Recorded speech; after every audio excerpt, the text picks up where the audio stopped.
Thank you, Isabel. That was very nice. So, good morning, everyone. And this is the first time I've actually been into one of these things, so I didn't know how the classroom was arranged. If you don't mind, those of you at the back, I would appreciate it if you could actually come to the front so I don't have to look back into the projector and speak to you.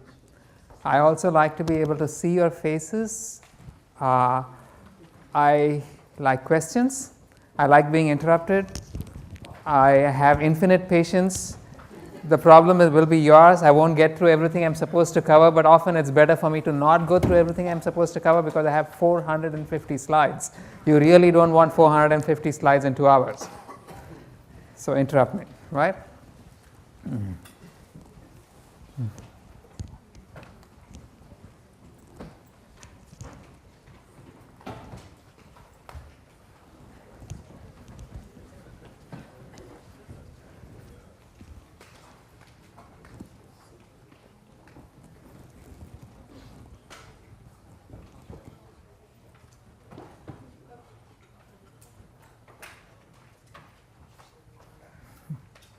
More people at the back. Okay, so while people are still trickling in, let me begin. I was originally planning to go through all the basics of neural networks, what it means, some ideas of backpropagation, how we develop various kinds of models, but then through a combination of perfect circumstances, I've actually changed my story at the last minute.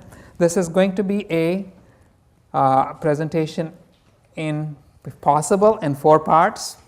I'll begin by introducing myself. I'm Bhiksha. That is me in the picture.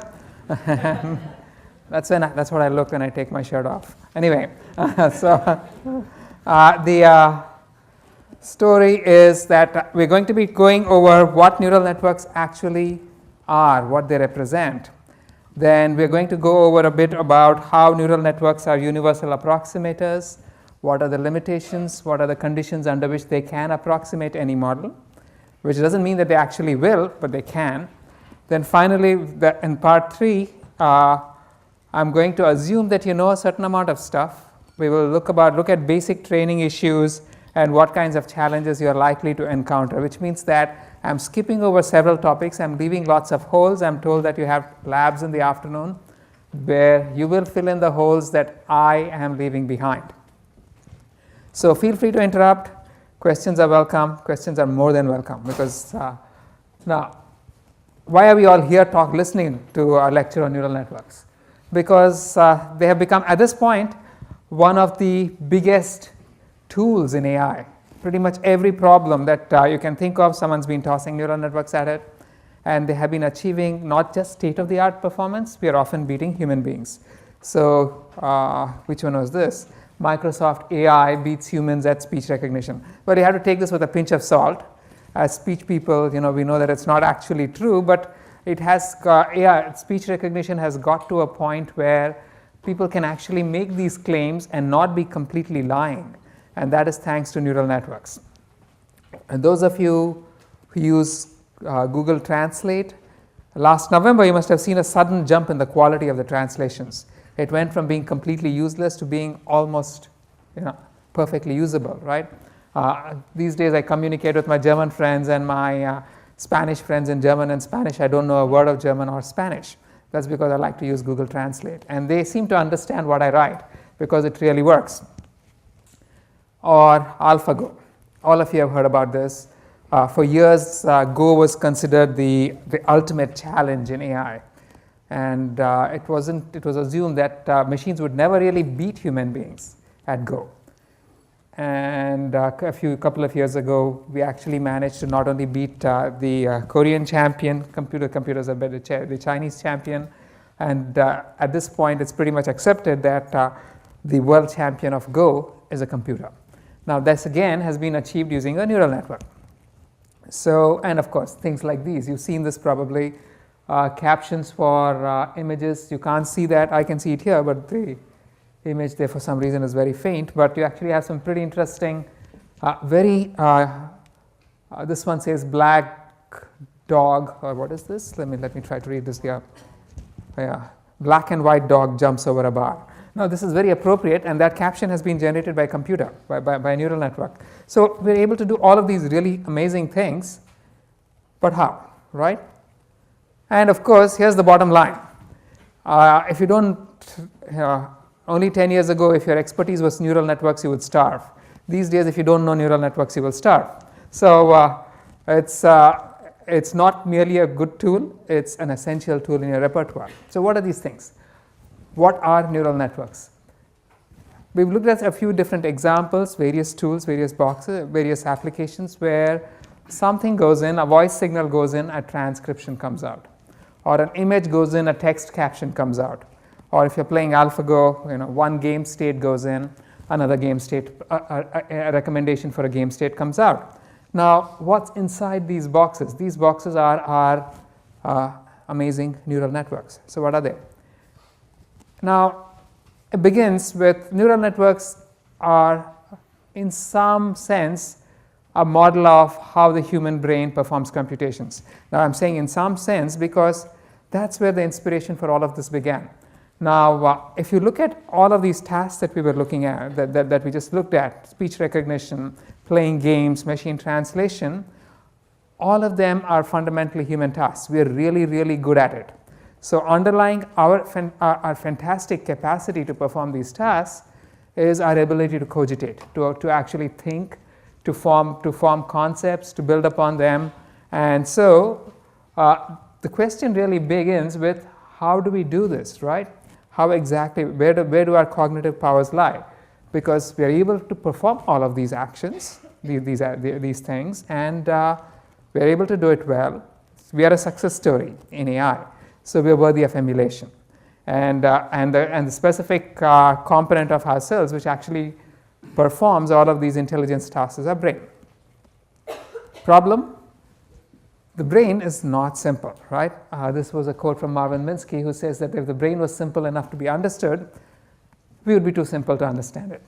So, either way, you're screwed. But then let's try. Now, people have been trying to understand how human beings, how cognition works for over 2,000 years. And now the story goes back almost to 2,500 BC to Plato and even Aristotle, Plato, Socrates. All of them all of them spent a lot of time trying to understand this basic notion of cognition. And I'm pretty sure that if you go back further in history, there were other philosophers who thought about it, who just didn't write it down. Now, the original idea, the theory of how human beings are able to function, how cognition works, was something called the theory of associationism. Everything was formed by associations. So, this story goes back to Plato, it goes to David Hume, comes down to Ivan Pavlov. So, that's a 2,000-year story where people assume that the way we think is by forming associations. The way we learn, the way we actually learn to represent the world in our heads is by forming associations. And the associations are formed based on observation. So, lightning is followed by thunder. Every time you see some lightning, you hear thunder. So, the next time you observe lightning, you're expecting to hear thunder. The association has been formed in your head. If you hear thunder, you expect that lightning has struck somewhere because, again, the association has been formed both forwards and backward, right? Now, fine. So, we are forming all of these associations. There's a long and deep history about on the topic, which one can really talk about for a couple of hours. It's very interesting, the history. But how is it represented? Where exactly are these associations represented in your head? Now, to understand that, we have to wait several thousand years till the mid-1800s when people actually realized that the brain is composed of a network of neurons. Lots of little units which connect to one another, and somehow, magically, these connected neurons are able to represent concepts, they're able to perform computation, they're able to do things. So, and if you look in deeper, now we had to wait till the mid-1800s because that's when microscopes became good enough to look into the brain. And if you actually look into it deeper, what you see is that you have thousands, actually billions of neurons. Each neuron connects to thousands of other neurons, and each neuron has incoming connections from thousands of other neurons. So it's a large network of units such as these. And based on these, this little structure that people discovered in the mid-1800s, the very first computational model for how the brain works came in 1873 by this gentleman called Alexander Bain. He wrote a nice book called The Mind and the Body in 1873, and he invented literally the modern day neural network. So he came up with these models, this model of neural groupings. He came up with this amazing realization that you could have one fixed circuit of this kind, and based on the inputs, the circuit would respond differently. So the idea for here, for example, you have A, B, and C connected to produce X, Y, and Z. If A and B are active, X fires. If A and C are active, Z fires. If B and C are active, Y fires. So you have the same network performing different actions. This was the first realization that he had. The second realization that he had was that the information is in the connections. So here, for example, you have a single output, you have multiple input, you have multiple outputs. Depending on the strength of the input, the output can change.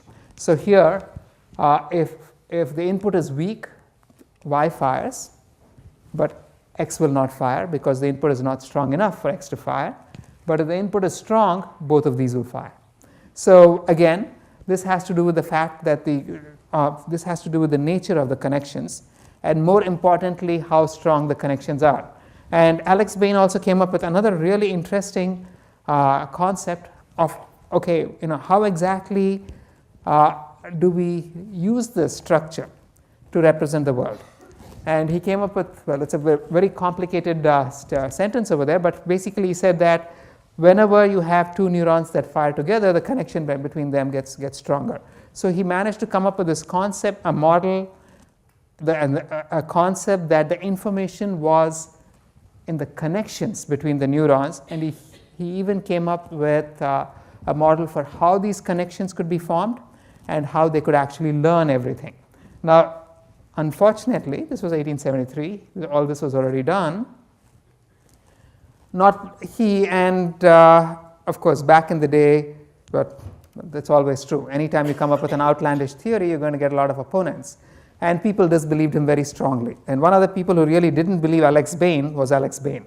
So this is a nice quote from Bertrand Russell, where it says that the fundamental cause of the trouble is that the stupid are cocksure while the intelligent are full of doubt. So 20 years down the line, 1900, Alex Bain was on his deathbed. He performed the computations for a model such as the one that he was thinking of, to be able to represent everything in the world. You need at least 1 million neurons. I mean, the brain is not large enough to hold 1 million neurons, at least not according to Alex Bain. And so he said, nah, sorry, forgive me, I was wrong, the whole idea is stupid, please forget I ever said it. Now, the problem, of course, is the human brain has 100 billion neurons. It has over 1 trillion connections. So it has more than enough capacity for the kind of model that Alex Bain was talking about. Unfortunately, due to a lack of recognition of this fact, it put the whole science back by about 50 years. We had to wait till the 1950s for the whole thing to come back and people to begin using neural networks to actually begin developing the math behind neural networks. Nevertheless, the idea remains. The human brain is a connectionist machine. So you have neurons connecting to other neurons. And the processing capacity of the brain is entirely a function of all of these connections between the neurons. So this is why, so in effect, we have a machine where you have units connecting to other units, and the ability of the machine to represent things, to perform computations, depends on the manner in which these units are connected and the strength of these connections. So this is what we will call a connectionist architecture. And modern neural networks are connectionist machines. They just have a network of processing elements, and all world knowledge is assumed to be stored in this network, in the connections between the units.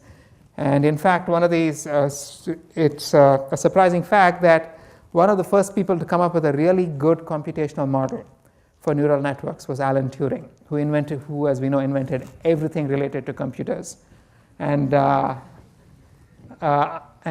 who, as we know, was not really very trusted in his time.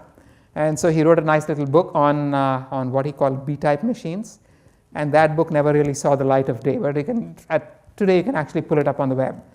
That never actually went anywhere. But getting back to the idea, so what is the difference? What is this concept of a connectionist machine?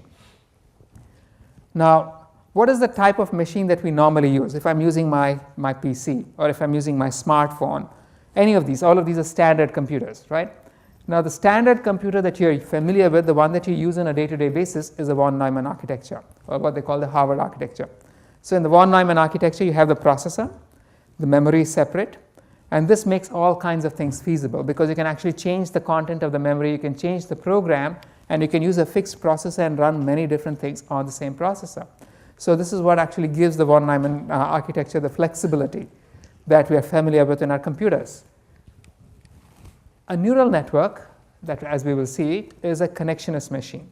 Here, the information is in the connections. So the processing unit is not separate from the memory. The memory and the program are all combined. So what this means is that in your standard PC, if you want to not be running a neural network, and if you want to pull up a spreadsheet, you just change the program, you don't change your PC.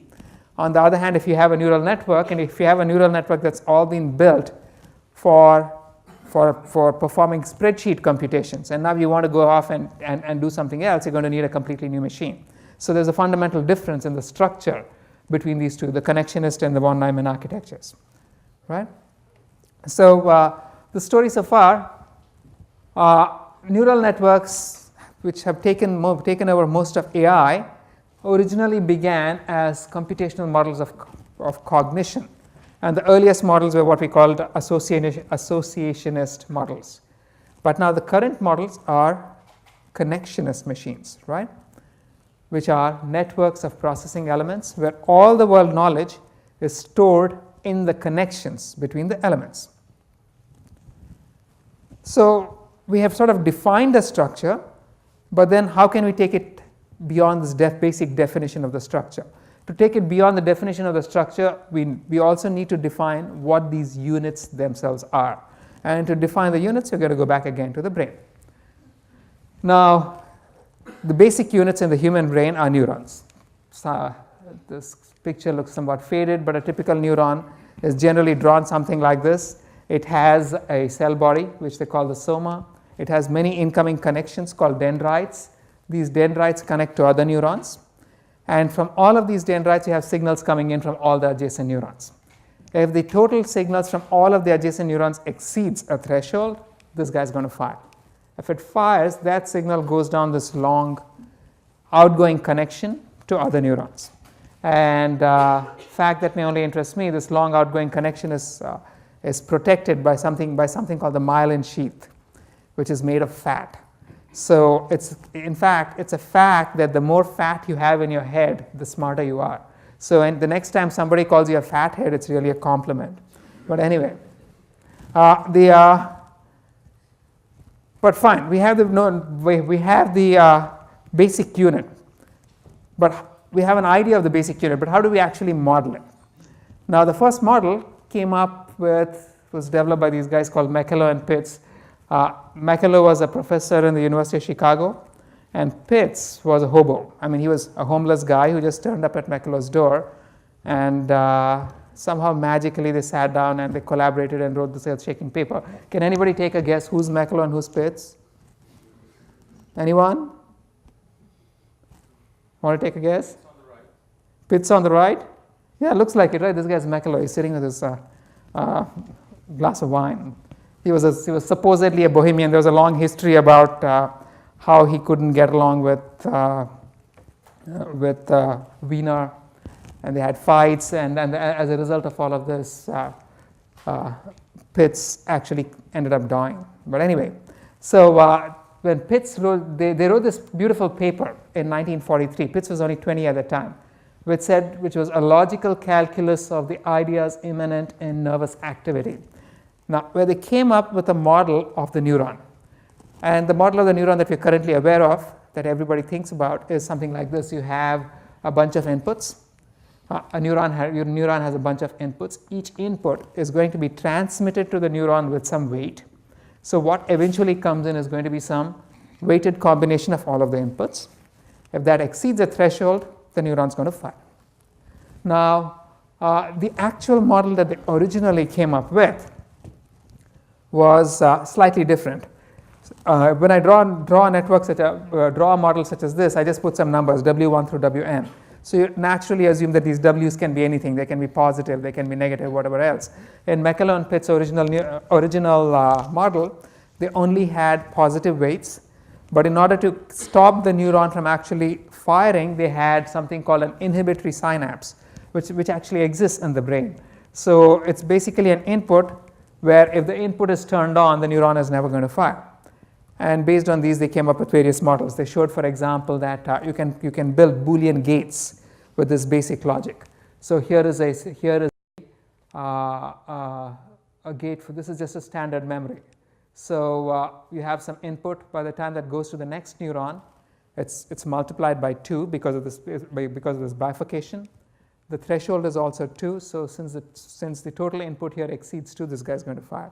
So each line is a delay line, so this is just a simple delay. This one, you have 2 inputs. Each of them is producing 2 outputs, is connecting twice to the third unit. And the threshold is 2, so if either of them fires, this guy is going to fire. So this guy is an OR. So this one similarly is got a single 2 inputs, but each of them connects only once to the third input. The threshold is 2, so both of them have to fire. Both inputs have to fire for the output to fire. So this becomes an AND. So you have, they came up with lots of interesting structures of this kind. And they made some very tall claims. They claimed that their machine could emulate any Turing machine, which was provably false. And they also didn't provide a learning mechanism, how the neural network actually learns anything.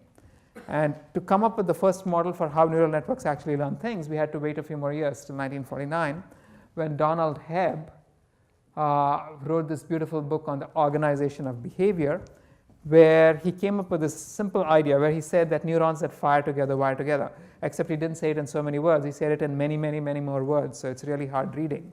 But the basic idea is something like this. If you have a neuron Xi, which triggers a neuron Y, then the neural connection between the 2 neurons gets stronger. So in a mathematical model, if you have a weight between the 2 neurons which are being connected, then anytime the 2 neurons fire together, X and Y, the weight increases by a small amount. So it's a very nice little model, and this is called Hebbian learning, which was actually predicted way back when by Alex Bain in 1873. So 70 years earlier, this had already been hypothesized and discarded. And it's the basis of many, many, many models in machine learning, right? So there's a problem with the Hebbian rule. Things still don't work. They don't work because the Hebbian rule has no way of forgetting things. So if you have a lot of connections which always keep getting stronger and stronger and stronger, eventually every connection is going to be infinitely strong. The network is going to be perfectly useless. So the real model that we currently use was proposed by this guy called Frank Rosenblatt in the 1950s, 1958. Now Rosenblatt was the single reason for which Yale stopped getting government funding for AI research for a very long time. And the reason for this was that he came up with this idea of a perceptron, which is a very complex model. But then the basic idea, when you simplify it, is just exactly what we saw. The input to the perceptron is a weighted combination of, the total input of the perceptron is a weighted combination of all of the incoming connections. And if that exceeds the threshold, the perceptron will fire, otherwise it will not fire. The problem, of course, is that with this one single unit, Rosenblatt decided he had solved all of the world's problems. So these are all headlines from 1958. The embryo of an electronic computer that the Navy expects will be able to walk, talk, see, write, reproduce itself, and be conscious of its existence, right? Frankenstein monster designed by the Navy that thinks. So this was all the hype that was going on in 1958. Newspapers have been doing this for a very long time. And Rosenblatt helped. So but The nice thing he did along with his model is that he provided a learning algorithm, something that we all are very familiar with, called the perceptron learning rule. I won't go into the actual equations. I'm going to try to avoid equations for the most bit over here, because I know the one fact I've learned over many years of teaching and lecturing is that the moment I come here and put up a slide with an equation on it, I lose 50% of my audience.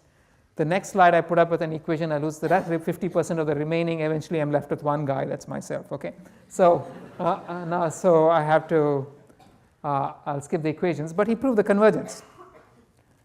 And here's how this really works. Again, this perceptron is just like McClellan-Pitts unit. It can form an AND. So here is a perceptron, two outputs, two inputs coming in. These are the weights. And the threshold over here is 2. So if both of them fire, if both x and y are 1, they will match the threshold. The output is going to be 1. So that's an AND. This one is a negation. So the weight is -1. So if x comes in as 1, what eventually comes into the unit is going to be -1. The threshold is 0, it will not fire. On the other hand, if x is 0, what comes in is 0, and the threshold is also 0, so it's going to fire. So it's a negation. And this is an OR, x and y, the threshold is 1. If either of them fires, it's going to match the threshold, this will fire. So you can come up with all kinds of really complex structures. The problem, 1968, Minsky and Papert, they showed that it's very trivial to show that this cannot model an XOR. So we will see in a few minutes, in 15 or 20 minutes, why it cannot, right? And so what Minsky and Papert did, they didn't even publish this result. This was a chapter in a book, but before that they just presented this idea in a conference. Everybody saw that it was obviously true. They decided that the perceptron was a useless machine. Yale stopped getting money, and investigations into neural networks died. So, but there was a simple solution to the problem that Minsky and Papert identified, which is that the individual elements in the neural network are weak computational elements. But if you begin networking them, they can do all kinds of really interesting things. So here's the solution to the XOR. Now I have 3 perceptrons, except that I'm going to introduce 2 perceptrons in the middle, which I will call my hidden perceptrons. Why are they hidden? I never really see the outputs of these intermediate perceptrons. But then this guy is XOR y, this is not XOR not y, and the 2, I'm going to get an X XOR 1, right? So once I put in just three perceptrons in connection in this manner, I can actually compose an XOR. But then, once you realize this, what we realize very quickly is that if you can build an XOR, if you can build a NOT, if you can build an AND, if you're willing to, so if you're willing to connect things up, you can build any Boolean function, right? So you give me an arbitrarily complex Boolean function, I can build you a multi-layer perceptron, which will actually compute this Boolean function. So this really means that the multi-layer perceptron is capable of modeling pretty much any Boolean function that you can think of, which is a very powerful concept if you think about it. So these are just my I have recap slides intermittently, but I don't think we will need a recap at this point. Okay. So fine, we've shown that the multi-layer perceptron is a really nice Boolean function, right? It can model, if once I take a bunch of perceptrons, I connect them together, I can model an arbitrarily complex Boolean function. But the brain is not Boolean. The senses that you get in, the sounds you hear, the tastes you get, the smells you get, they are not binary, they're not 1, 0, they're continuous valued. And we make non-Boolean predictions as well, although we like to think of these as Boolean. Is it a person or not? You don't really think of yourself as consciously thinking, I'm 80% sure that's a person and 20% sure it's a ghost. It's but we really do, right?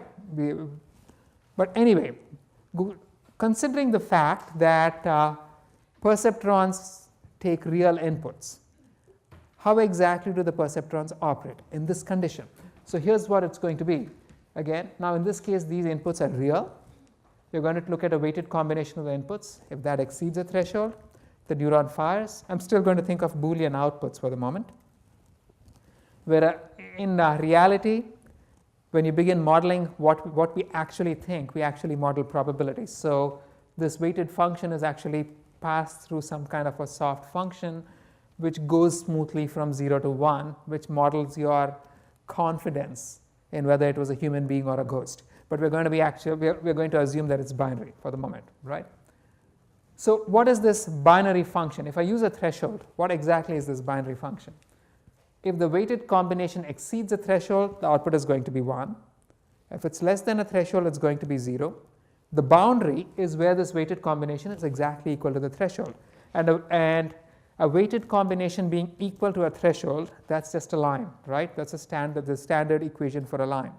And so what this means is that this little unit, that's going to produce a 1 to everything that's on one side of the line, or hyperplane in general, and a 0 to everything that's on the other side. So if I want to view this function that's being modeled by this guy in, say, 3 dimensions, I have a line to the left, to one side of the line, the output's always 0. The moment I hit the line, the output becomes 1 and stays 1, right? So this is this simple model that we've got. It's a linear classifier. But here's the beautiful thing. Once I compose a very simple linear classifier of this kind, which is my perceptron, I can build anything. So for one, I can build my Boolean gates. So in Boolean functions, the inputs are 0, 0, or 0 or 1. So if I have 2 inputs, these 4 dots represent all combinations of inputs that I could get with just 2 inputs, right? A perceptron which fires to the right of this line is going to fire when any of the inputs is 1. It will not fire if both inputs are 0. So now this is an OR.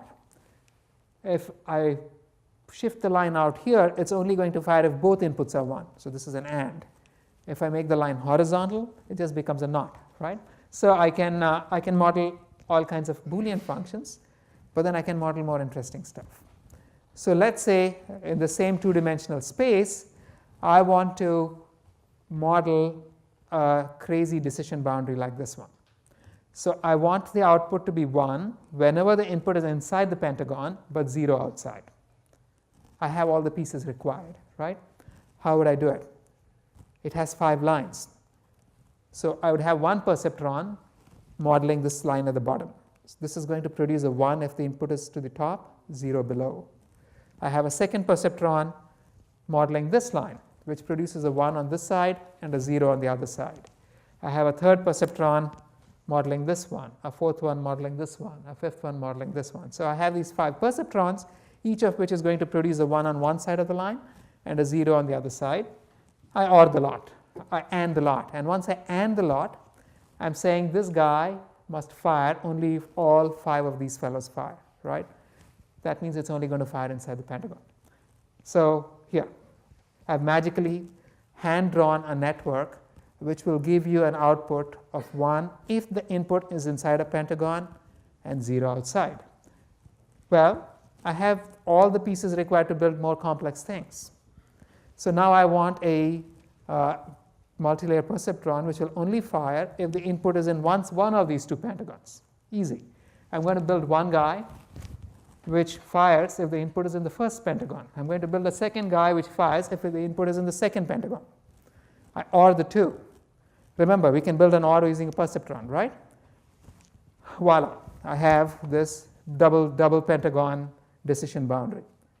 But then now, once you can do this, you can actually make things even more crazy, right?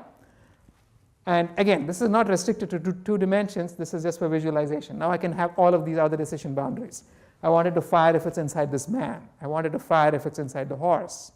How would I do it? Very simple. I'm going to decompose OR. Well, I seem to have deleted the slide, but how would I do this? Anybody? Pardon me? Exactly. I can just split each of these into an arbitrary number of polygons, right? And then I have one little subnet capturing each polygon. I OR the lot. I get the decision boundary of my choice, and I can model pretty much anything. Horses, right?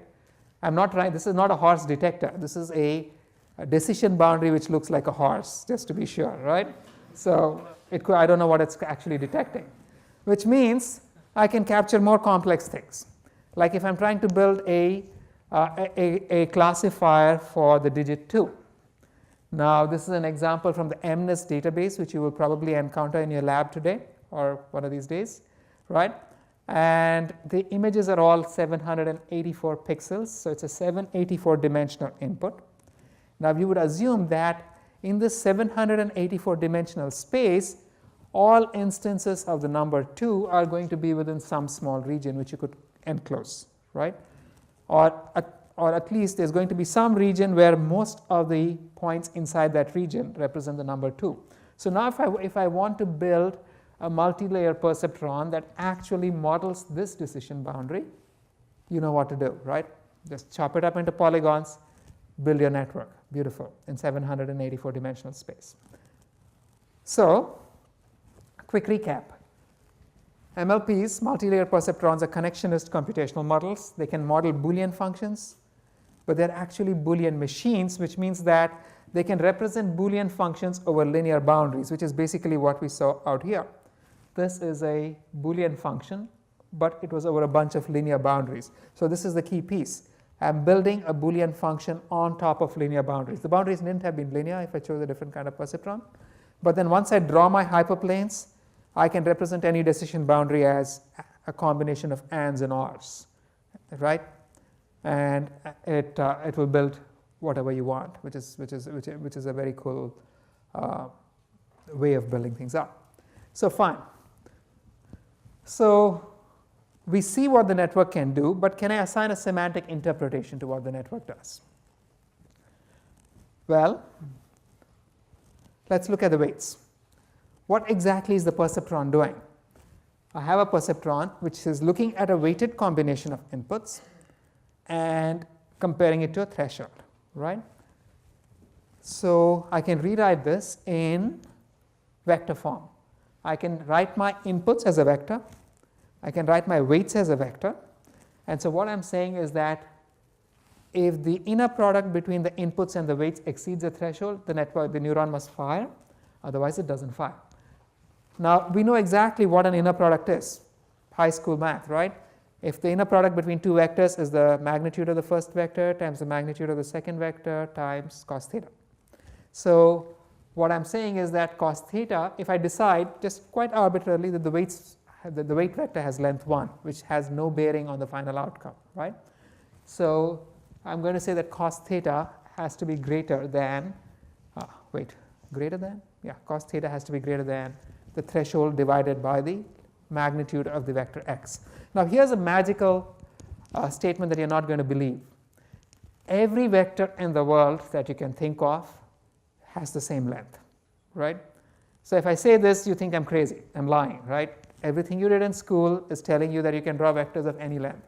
I'm not speaking of low dimensional vectors. I'm speaking of high dimensional vectors. Now if you go into high dimensions, you take any sphere in high dimensions, the majority of the volume is very close to the surface of the sphere. As the dimensionality of the sphere increases, the total mass that is very close to the surface of the sphere keeps increasing. For, if you get to an infinite dimensional sphere, the entire mass lies on the surface. What does it mean to say everything lies on the surface? All vectors are the same length. So this is an amazing idea. In high dimensional spaces, all vectors are the same length, pretty much, or within some epsilon of one another. Now, what this means is that if I fix the lengths of my vectors, I'm saying that the neuron will fire if cos theta exceeds a threshold, or alternately, if the angle between my weight vector and the input lies below a threshold. So, in other words, if that's my weight vector, the neuron will fire if the data lies within a small cone of the weight vector. Now, there's a different way of yes. In the previous slide, I didn't understand where did the magnitude of W went. I just assume that it's 1. It doesn't matter, right? I can take, because if I fix a weight, the magnitude of the weight is a constant, right? So, I could have written it down here, but the point is if I just scale the weights by any scalar, the operation of this perceptron doesn't change. So I can safely ignore it. I can assume it's 1, right? So here's a different interpretation of the whole proceedings. which is what is the inner product between two vectors? It's a correlation between the two vectors, right? So which means that the perceptron will fire if the correlation between the input and the weight exceeds a threshold. And when will the correlation exceed a threshold? If the input begins looking like the weights. So here, for example, let's say I have a perceptron which works on a grid of inputs arranged in this manner. And let's say these are my weights. My weights are 0 wherever the picture is white, and 1 wherever the picture is black. Now, because it's working on a grid of that size, the input also has to be a grid of that size. And let's say the input is this one over here. If I compute the correlation between these two guys, which is basically a sample by sample product and a sum, the correlation will turn out to be about 0.57. That's low. This neuron wouldn't fire. But if I have a picture like this, which is, these two pictures are similar, and if you compute the correlation, it actually comes up to 0.82, and that is going to exceed your threshold, it will fire. So which means this neuron is detecting patterns that look like the number 2 because the weights look like the number 2. Each neuron is going to detect patterns which look like its weights, which is a nice little piece of intuition, because now what does it mean? So let's say I have, at least though, yes. But does that not mean that if you were to invert the colors of this specific number, that the pattern would be entirely different, and that in fact the neural network would fail to detect the same pattern? It would, the neural network would detect the exact inverse of the person, right? Meaning it would say it would fire if it was not that person. It's simple. It's just an inversion of the standard logic, right? I mean, nothing else. So if I replaced all the whites with blacks and blacks with whites, that's what it would detect. A negated 2, the negative image 2. So by inverting the Boolean signals, the network would fail to capture the same underlying structure. Is that correct? That's right. Right. So again, that's where the extra stuff about how you build the basic units comes in, right? So anyway, so now once you get this basic intuition, here's more that comes up, right? So let's say I'm building a multi-layer perceptron, and what I'm really trying to do is to build a multi-layer perceptron which looks at these little LED blocks and tells you, is it a digit or is it not a digit? Then what you would expect is that you would expect that the perceptrons in the first layer would capture all of the basic patterns that compose the digits, right? In order to detect that something is a digit, you want to see that all the pieces fall into place. So you would expect these guys to capture the component pieces of the digits, which would be all of these horizontal and vertical lines. And if they form the right combinations, then it's a digit. So you would also expect that the second layer is going to be the appropriate combinations of these kind, right? That this guy is going to be an and of this one and this one, right?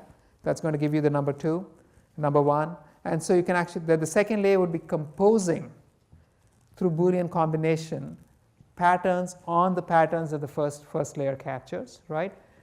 And finally, of course, you're going to have an OR. Now, I'm being very simplistic.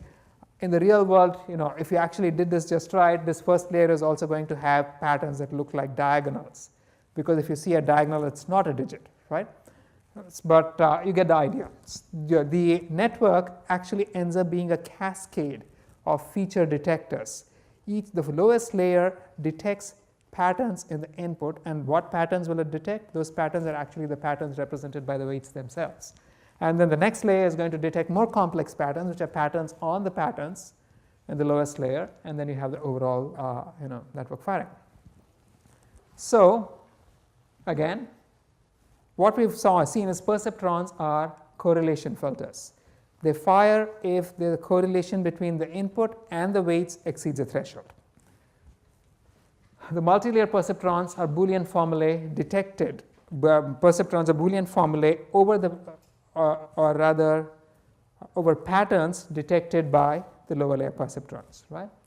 And finally, you can put all of these together to actually form a classifier where the network fires if the combination of the detected basic features matches an acceptable pattern for a desired class of signal, right?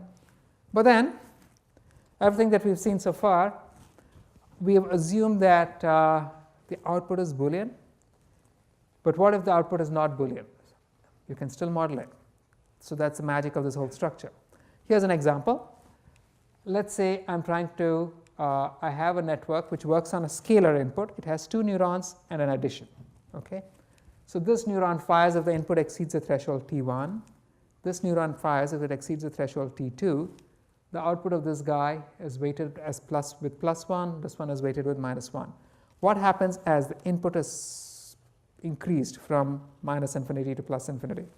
As I go from left to right, when the input exceeds T1, this upper neuron is going to fire. If I keep going further, if it exceeds T2, the lower neuron is also going to fire. Now the output, which sums these two, is going to go up to 1 when the first neuron fires, but then it's going to go back to 0 when the second neuron fires. So the output is going to be a pulse between T1 and T2. Enough. I can compose anything in one dimension, right? I take an arbitrary function. I can split it up into many little squares of this kind, right? Quantize it. Each quantized bit can be composed using one pair of neurons whose outputs I can scale to different heights. I add the whole thing up. This neural network can model any continuous valued function to arbitrary approximation. So MLPs can also model continuous valued functions. So what we've seen is that these things can, I'll pause over here for questions before I go on. But what we've seen is that multi-layer perceptrons can model pretty much any kind of function, Boolean functions, classification boundaries, and continuous valued functions. But exactly what are the limitations on the network, how complex can these patterns get, what kind of network will we need, we'll get some glimpse into the second part. But questions? No? Yes?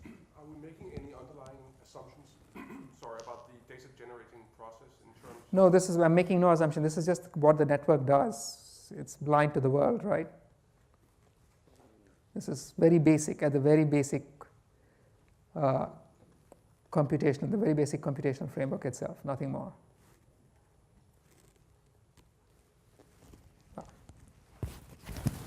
Okay. So let me pick up from here, right?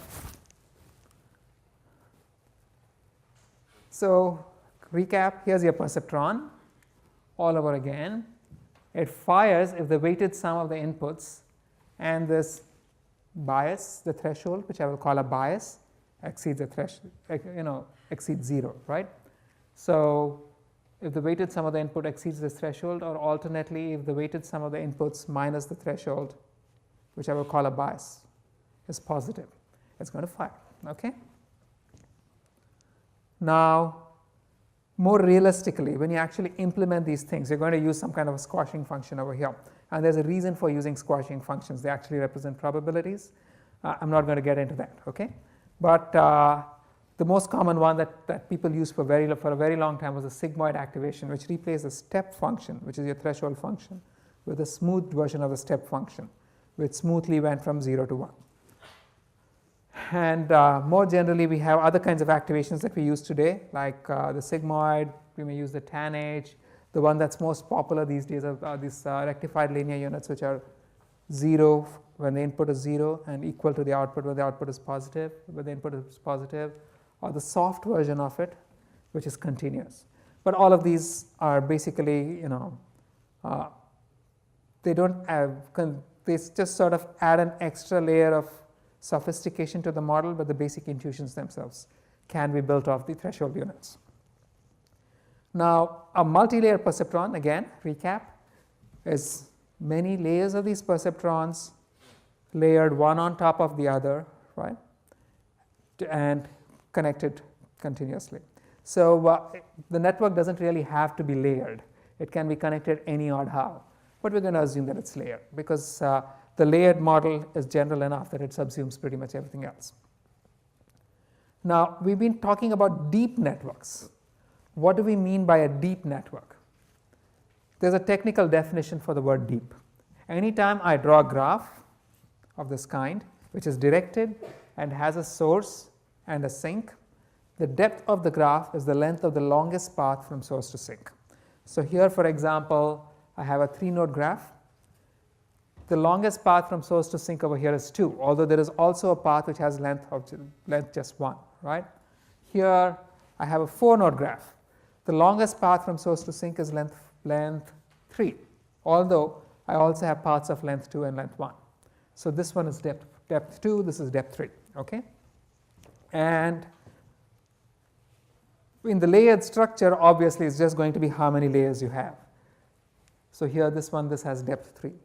And we will call a network deep if the number of layers exceeds 2, which means that there are at least 2 hidden layers.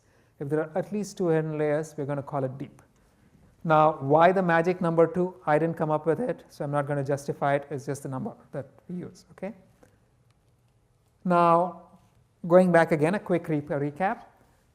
For the multi-layer perceptron, inputs are either real or Boolean stimulant, right? The outputs can be real or Boolean values, and we can even have multiple values, multiple outputs, vector outputs for a single input.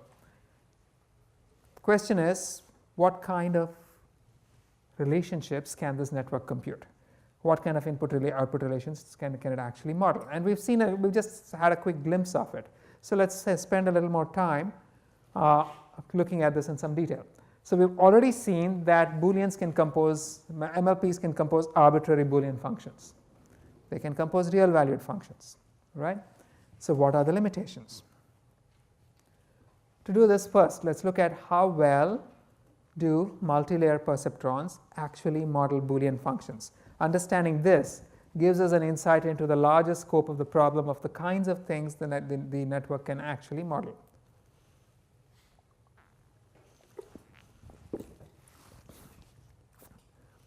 So again, recall. A single perceptron can model any Boolean gate, right? An AND, an OR, or a NOT. But it can actually model much more complex things. A perceptron is what I will call a Boolean AND gate. So here, for example, it can compose a function of this kind where it says I have n inputs and it will only fire if the first L are 1 and the remaining are -1. And it's very easy to design this. For all the ones that I want to be -1, I'm simply going to set the weight to -1. I will use a threshold of L. And you can see very easily that that this one will the only condition under which the total input is going to match L is if all of these guys are 1 and all of these guys are 0. Otherwise, the weighted sum is going to be less than L. It will not fire. So, simple model, right? Now I can also model something a little more complex, like this one. This will say that if this is going to fire if at least one of the first L guys is 1 and at least one of the remaining inputs is 0. So again, just by appropriate setting of the weights and the thresholds, I can compose a function of this kind. I can OR any number of inputs, and any subset of the inputs that I'm ORing can be negated.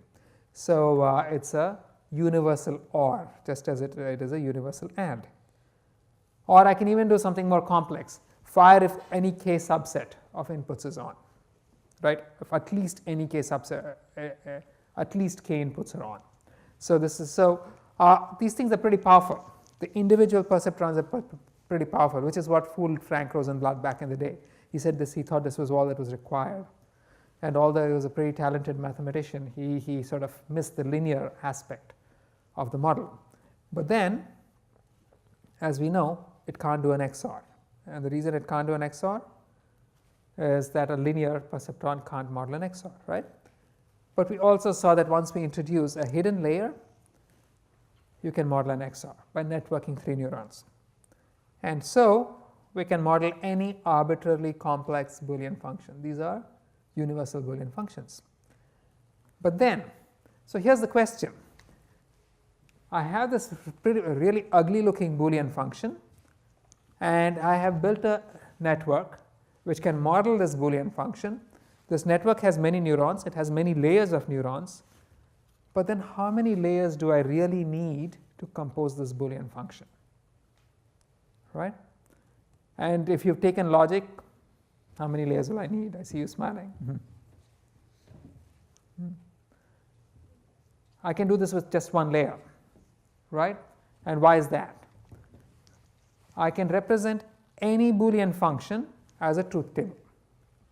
You're all familiar with the notion of a truth table, right? I'm going to explicitly list all the variables. So the inputs are x1 through x5, the output is y, and the truth table is going to represent every combination of inputs. So because I have 5 inputs, I have 32 combinations, and the final column is representing the output of the network of the function in response to that combination of inputs. And I can compact this table. I don't need to represent the zeros, I only need to represent the ones. Or alternately, I only, I choose the smaller of the smaller subset. And so when I do this, I'm going to have a network, a truth table of this kind. This truth table is a Boolean function. But then once I have a truth table of this kind, I can just write it as a disjunctive normal form, DNF formula, right? So what exactly is this DNF formula? For every combination where the output is 1, I will have one clause. So the output is 1 if x1 is 0, x2 is 0, x3 is 1, x4 is 1, and x5 is 0. So in other words, I want not x1 because I want x1 to be 0, not x2, x3, x4, and not x5. So if that combination is true, the output is 1, right? Similarly, not x1, x2, not x3, x4, x5. If that combination happens, the output is 1. So I can have one clause for every combination of inputs that produces an output of 1, and then I OR the lot. And so this is a simple DNF formula that encompasses, that completely represents the complete truth table. But then once you realize that you can represent a Boolean function in this manner using a truth table, you realize something else. I can have this first DNF clause, this first conjective clause, represented using one perceptron, the second one by a second perceptron, the third by a third, the fourth by a fourth, the fifth by a fifth, or the sixth by a sixth, or the lot, right? So this means you give me the Boolean function, I can build it up like so. A one hidden layer Boolean function, a multi-layer perceptron, is a universal Boolean function. I can represent any Boolean function using just one hidden layer, right? But then there's something more. I mean, how complex is this Boolean, this MLP with just one hidden layer going to get? For that, let's go back and let's go ahead and look at a different representation of a truth table. How many people here are familiar with Carnot maps? Just for my edification, please raise your hand. Right? A large fraction of people have not heard of Carnot maps, so which is surprising, right? Are we old-fashioned? I think so. Okay, so we are old-fashioned. But anyway, so Carnot maps were a very nice way of representing truth tables. Okay, here, this is a Carnot map. This is a function of 4 inputs. Now, if I have 4 inputs can take 16 values.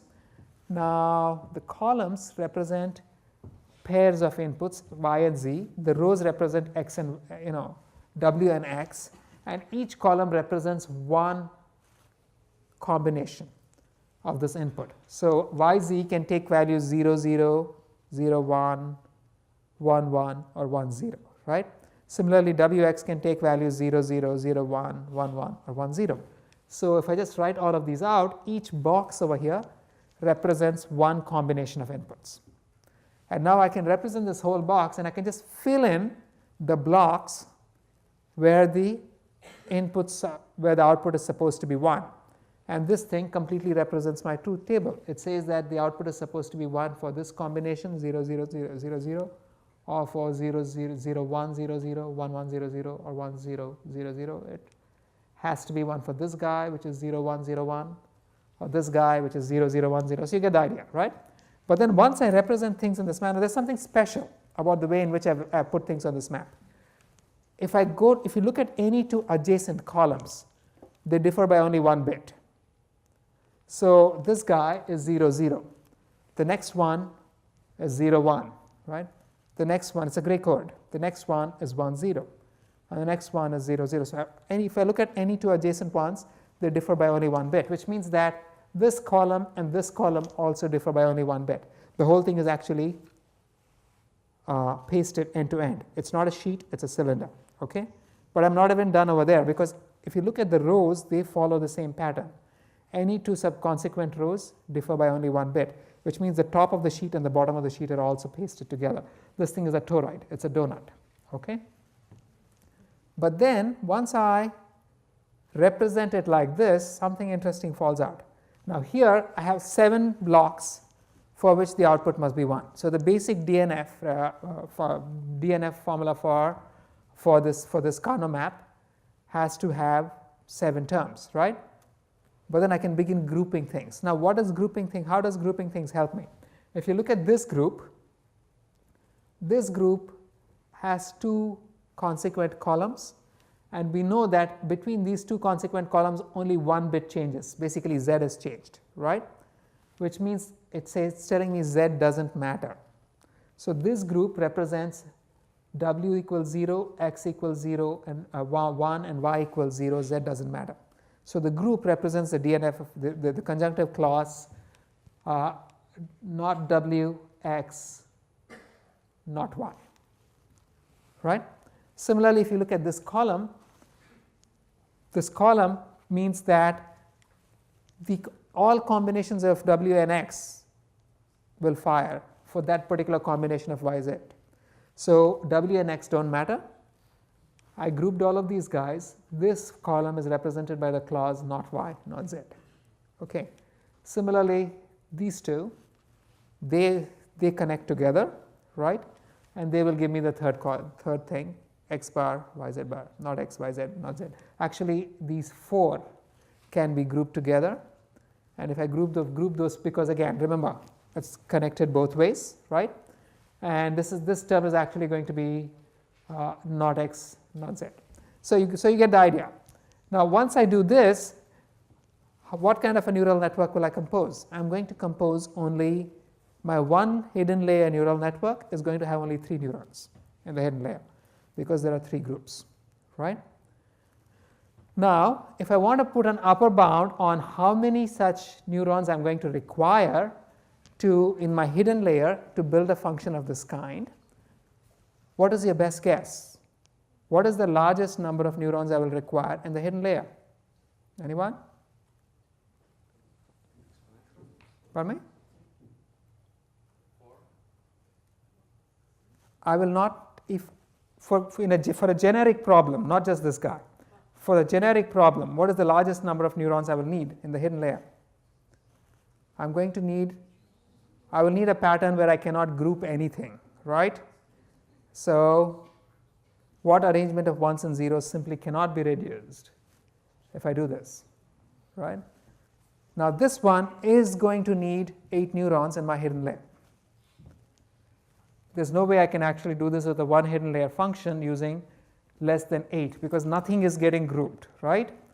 And I can go up to, so how many neurons in a DNF network? There's going to be 8 hidden layer neurons and 1 output neuron, 9 of them, right? I can go up to more dimensions. So if I do this guy, I have 6 inputs over here. Again, this is a hypertoroid, and in this case, again, there's no way I'm able to, this is an extended Carnot map in more dimensions, and there's no way I can group things. So here I have 6 inputs, I have 32 disconnected blocks. So my one hidden layer MLP is going to have 32 neurons in my hidden layer, right? So which means that in the worst case,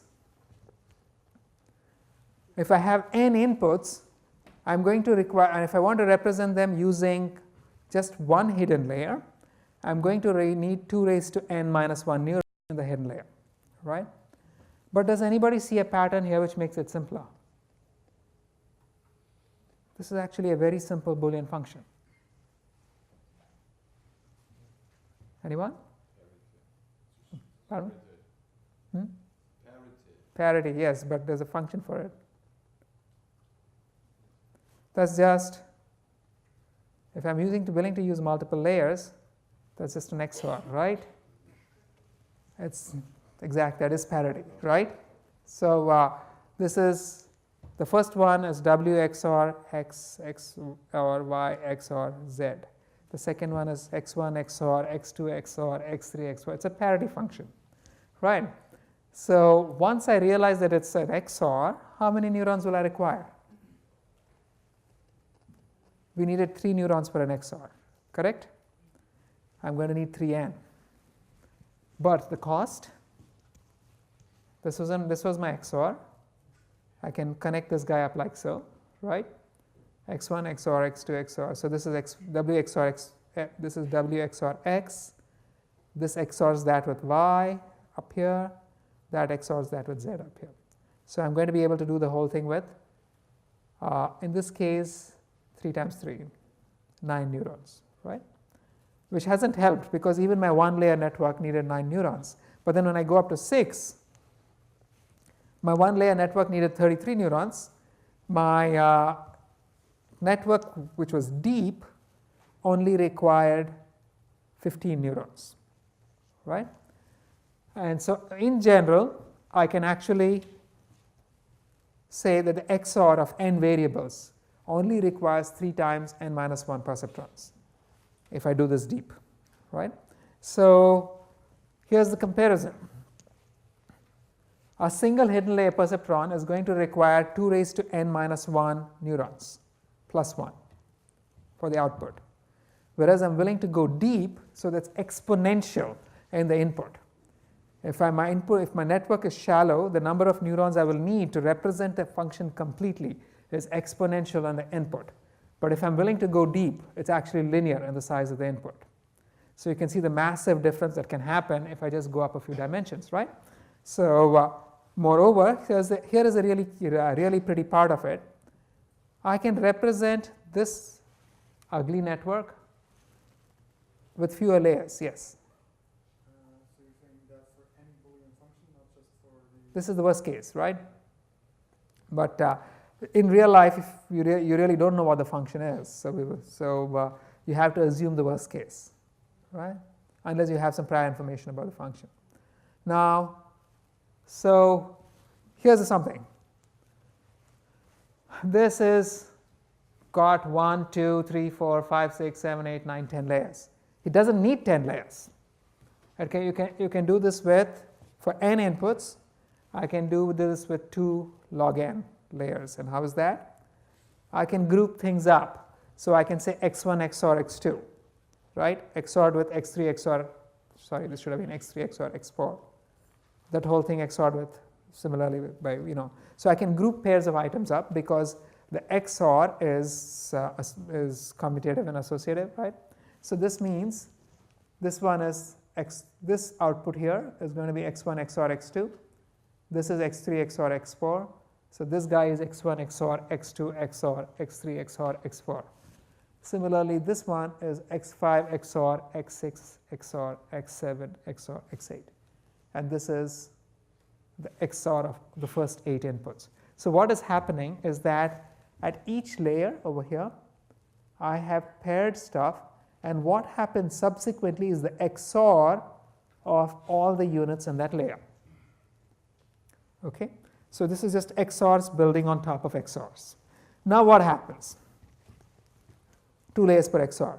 Suppose I decide that I don't want to build an XOR network all the way to the end. That I'm going to build I don't want to have 1, 2, 3, 4, 5, 6. I don't want to have 6 hidden layers, right? If I decide I don't want to have 6 hidden layers, then if I'm going to chop off at any depth, in the best case, I'm not even speaking of the worst case. In the best case, I'm still going to be left with these many terms, and the result is an XOR over those terms. And you saw that if I want to add only one more layer on top of it, the number of terms I will require is going to be exponential in how many ever units I have left at that point, right? So which means that if I stop after only k layers, I'm still going to need the k plus 1th layer. If I say I'm going to have k plus 1 layers, then I'm still going to need an exponential number of units over everything that comes after the kth layer. Or in general, if I don't actually have a network with the optimal depth, then if I go below it, eventually the number of neurons I'm going to require is exponential in the input, which is a startling insight into the problem. So deep Boolean functions that scale linearly with the number of inputs can become exponentially large if recast using only one layer. Okay, and it gets worse. If I take any network and chop it at any point, and if the output is an XOR beyond that point, which you will often get even in the simplest problems, at that point, if you don't have a sufficient number of layers, you're going to need an exponential number of units from that point on to actually model the function properly. Right? Questions, anyone? Right. Okay.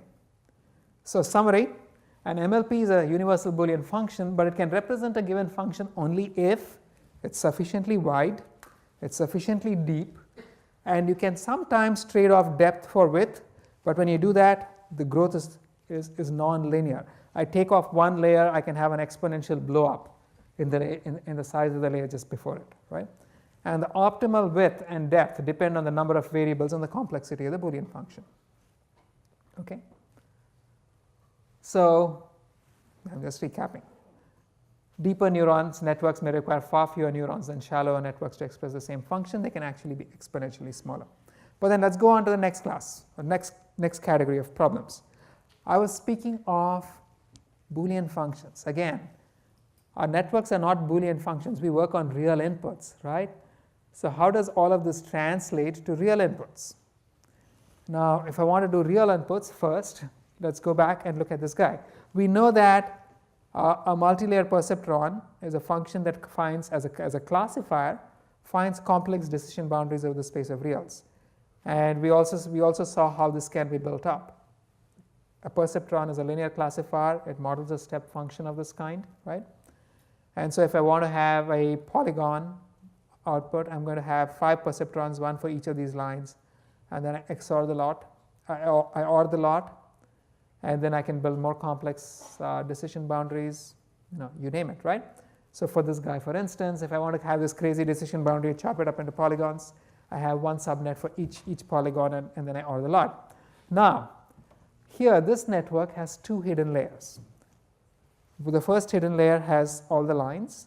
The second hidden layer combines these lines into the polygons that must be combined to the final structure. Can I do this using only one hidden layer? Right? If I did this using only one hidden layer, specifically if I wanted to do this guy using only one hidden layer, how many neurons would I require? Anyone?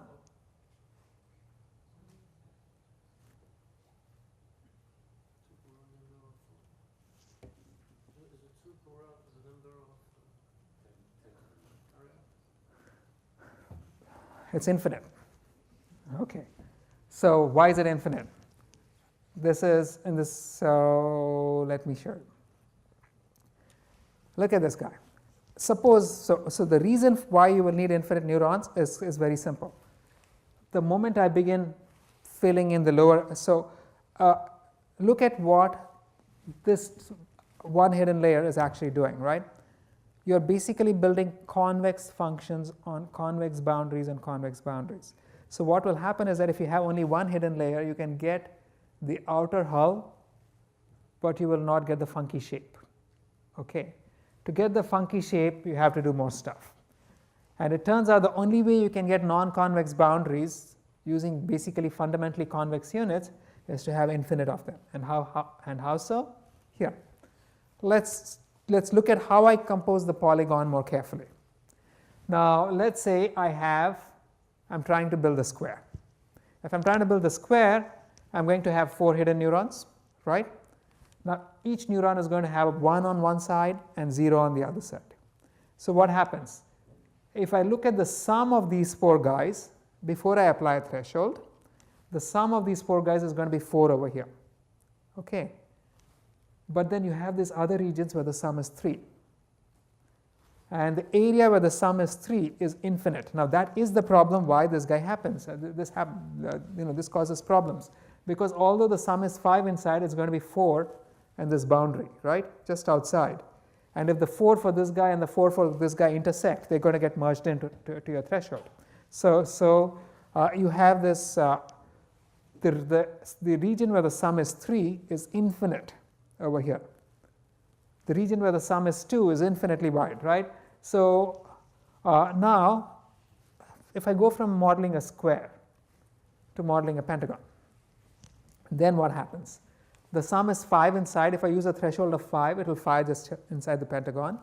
But then we have all of these regions where the sum is 4, but something interesting happened. When I went up from a square to a pentagon, the area where the sum was 4 shrank from infinite to finite, right? But the region where the sum is 3 is now infinite. Okay? So let me go up to 6. If I go up to 6, it gets more interesting. The sum is 6 in the center. The region where the sum is 5 shrank further still. The region where the sum is n minus 2, 4 became finite, but then n minus 3 is now infinite, right? So as I keep, if I go up to 7, 6 shrinks, 5 shrinks, 4 shrinks, right? So now this tells you what's going on. You already know the answer. What will happen if I keep going from 4 to 5 to 6 to 7 to 8 to 9 to a very large number? Again, the question is not what's happening inside the polygon, but at the boundary, just outside. Those are the guys who cause the problems, because the n minus 1 for one polygon can actually intersect with the n minus 1 for the next guy, right? So by the time you get to infinite or a very large number of neurons, here's what will happen. Right in the center, you're going to have the sum 1, and the region where the sum is not equal to n over 2 basically shrinks down to 0. So the way the whole thing works is, if I have a very large number of these guys, the sum is going to have this shape. If I look at it from the top, it's going to be n over here and n over 2 everywhere outside. But once I do this, I can model crazy stuff. How? Suppose I want to model 2 circles, 2 completely disconnected circles.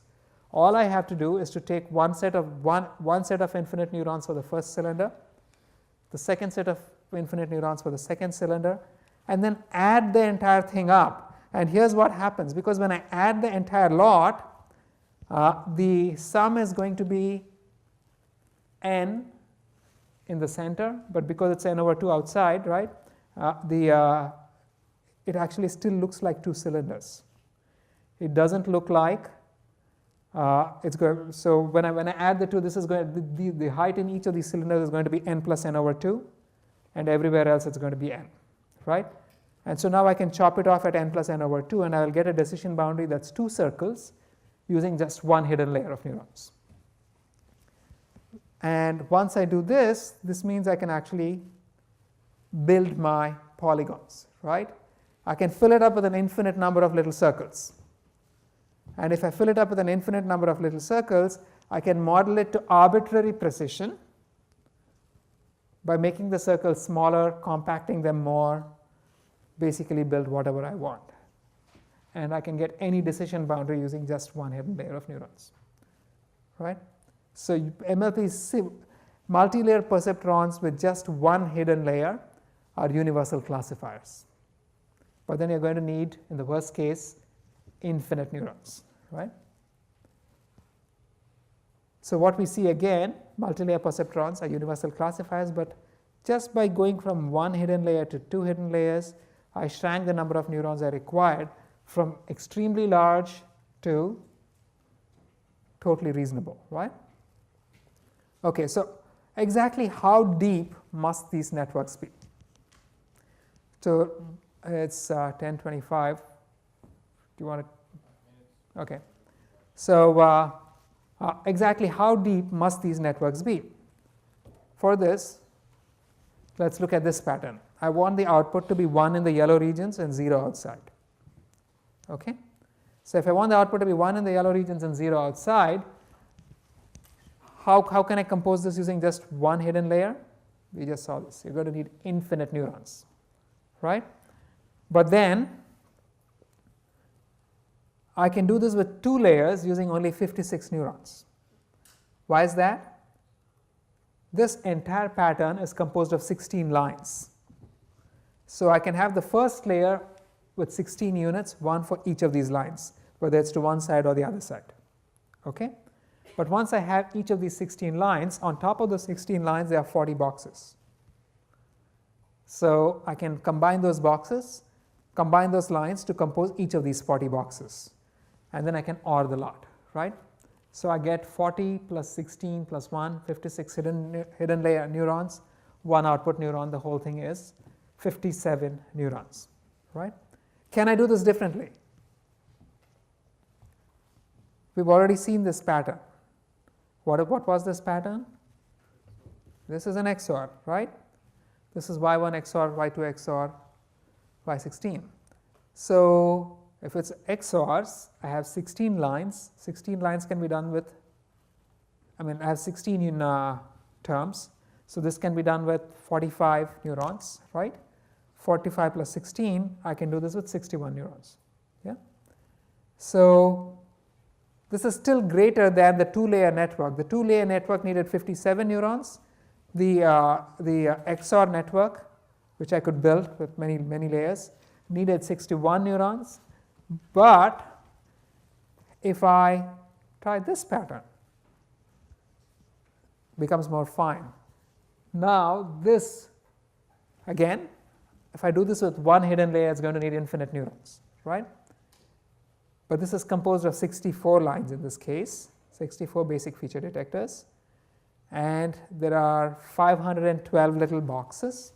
So if I try to do this with 2 neurons, 2 layers, I'm going to get 576 hidden neurons. But if I do this with a XOR, I'm going to be able to do this with 253 neurons again, just using the same basic XOR pattern, right? So as the number of inputs, as the number of these little disconnected regions keeps increasing, the difference between my XOR network and my shallower network is going to keep increasing very fast. So 64 is really nothing, right? 64 inputs, 64 basic features is really very small. But in this process, you may have observed something, that we had 64 lines, and I said that if you want an XOR over 64 inputs, you would need 2 raised to 63 neurons just a few minutes ago. And here I am claiming that you can do this with 512 neurons, although it's still an XOR. So where is the gap, right? It's not, this is because I cheated. Now if you take this line, anything to below this line is also below this line. So the lines are related to one another. They're not completely independent of one another, right? If you look at the output of one of these lines, you can say something about the output of the next line. So they're not independent. So the way to think about it is that this data are 2-dimensional. So the pattern is exponential in the dimensionality of the input. And so if I went from, but it's polynomial in the number of these basic lines. So over here, when I had 64, the size of a 2-layer network will go up as the square of the number of neurons here, but it's going to go up exponentially in the number of dimensions I need. So if the input were in a 3-dimensional space, that network is going to again be, it's going to be exponentially large. If the input is 100-dimensional, it's going to be exponential in the dimensionality of the input.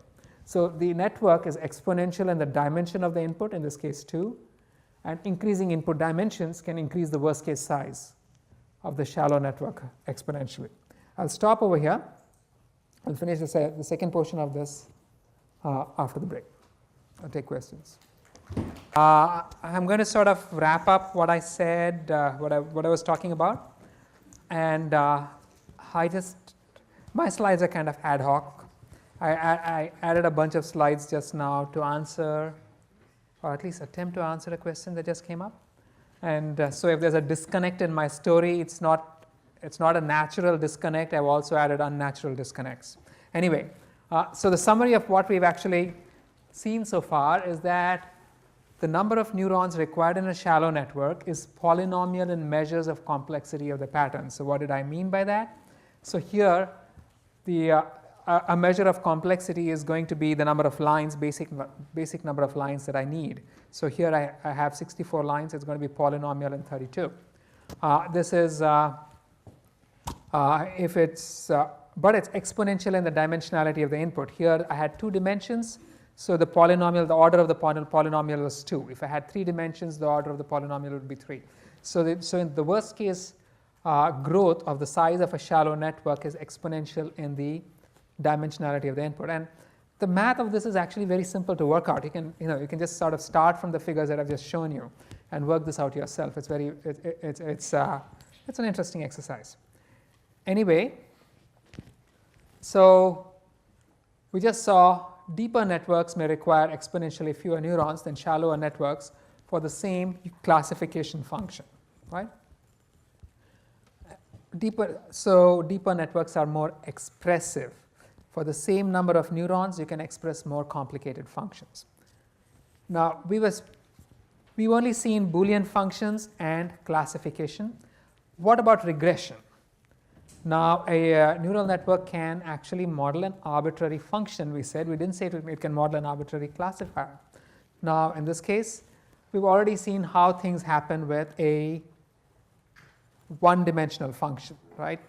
I have a scalar input and I have a scalar output. Then in that case, I can model this function using a bunch of steps. And if I have a sufficiently large number of them, I can model any function to arbitrary precision. Now observe that the function is no longer exact. It's an approximation. So you have the step is not the function, which is why we say a neural network is a universal approximator. We don't call it a universal function. You can approximate anything you want to whatever precision you want. It's just so long as you're willing to scale up the size of the network. Now what about, we've also seen that in higher dimensions, I can model, like in the case of 2 dimensions, I can model cylinders by just having an infinite number of neurons. And the way the cylinder worked was that the sum was n in the cylinder and n over 2 outside. I can add a little bias which subtracts out the n over 2, in which case the sum is going to be n over 2 inside the cylinder and 0 outside. So it's very simple. Now, once I know how to model a cylinder, I can model an arbitrary function using just one hidden layer. How is that? You give me a function in any number of dimensions, right? A scalar function, and I will fit a large number of cylinders under it so that it fits the shape of the function. And so what I will need is many sets of neurons. Each set is going to be modeling one cylinder. I scale the output by the appropriate height. I add the lot. I can model pretty much any surface to arbitrary precision. So again, trivially shown that a neural network is a universal approximator. You can approximate a function in any number of dimensions to any level of any degree of precision using any number of layers. The problem, of course, is the number of neurons per layer. Right? Now, in all of this, what I've just shown in this little example is that it showed that a single layer MLP is a universal function approximator. You can approximate any function to arbitrary precision, but you may require infinite neurons. More generally, deeper networks will require far fewer neurons for the same approximation error. The network you can think of is a generic map with all the same logic that applies to Boolean networks applying over here, which means that if a function that can be approximated by a finite number of neurons a network that can approximate a function using a finite number of neurons if it has a certain depth may require an exponentially larger number of neurons to approximate the same function if you make it less deep. So exactly how many neurons do we require? Now let's go back and look at this function again, right? See this function? This was a little checkerboard, and this was composed of 16 lines. Now this means I need 16 linear feature detectors in the first layer. what happens if instead of 16 I use only 15 in the first layer? Once I use only 15, I'm going to miss one of these lines, right? After that, I can put an infinite number of neurons in the next layer. I will not be able to recreate the structure.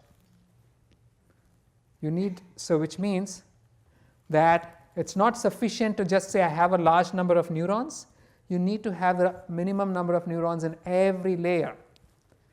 Does this make sense?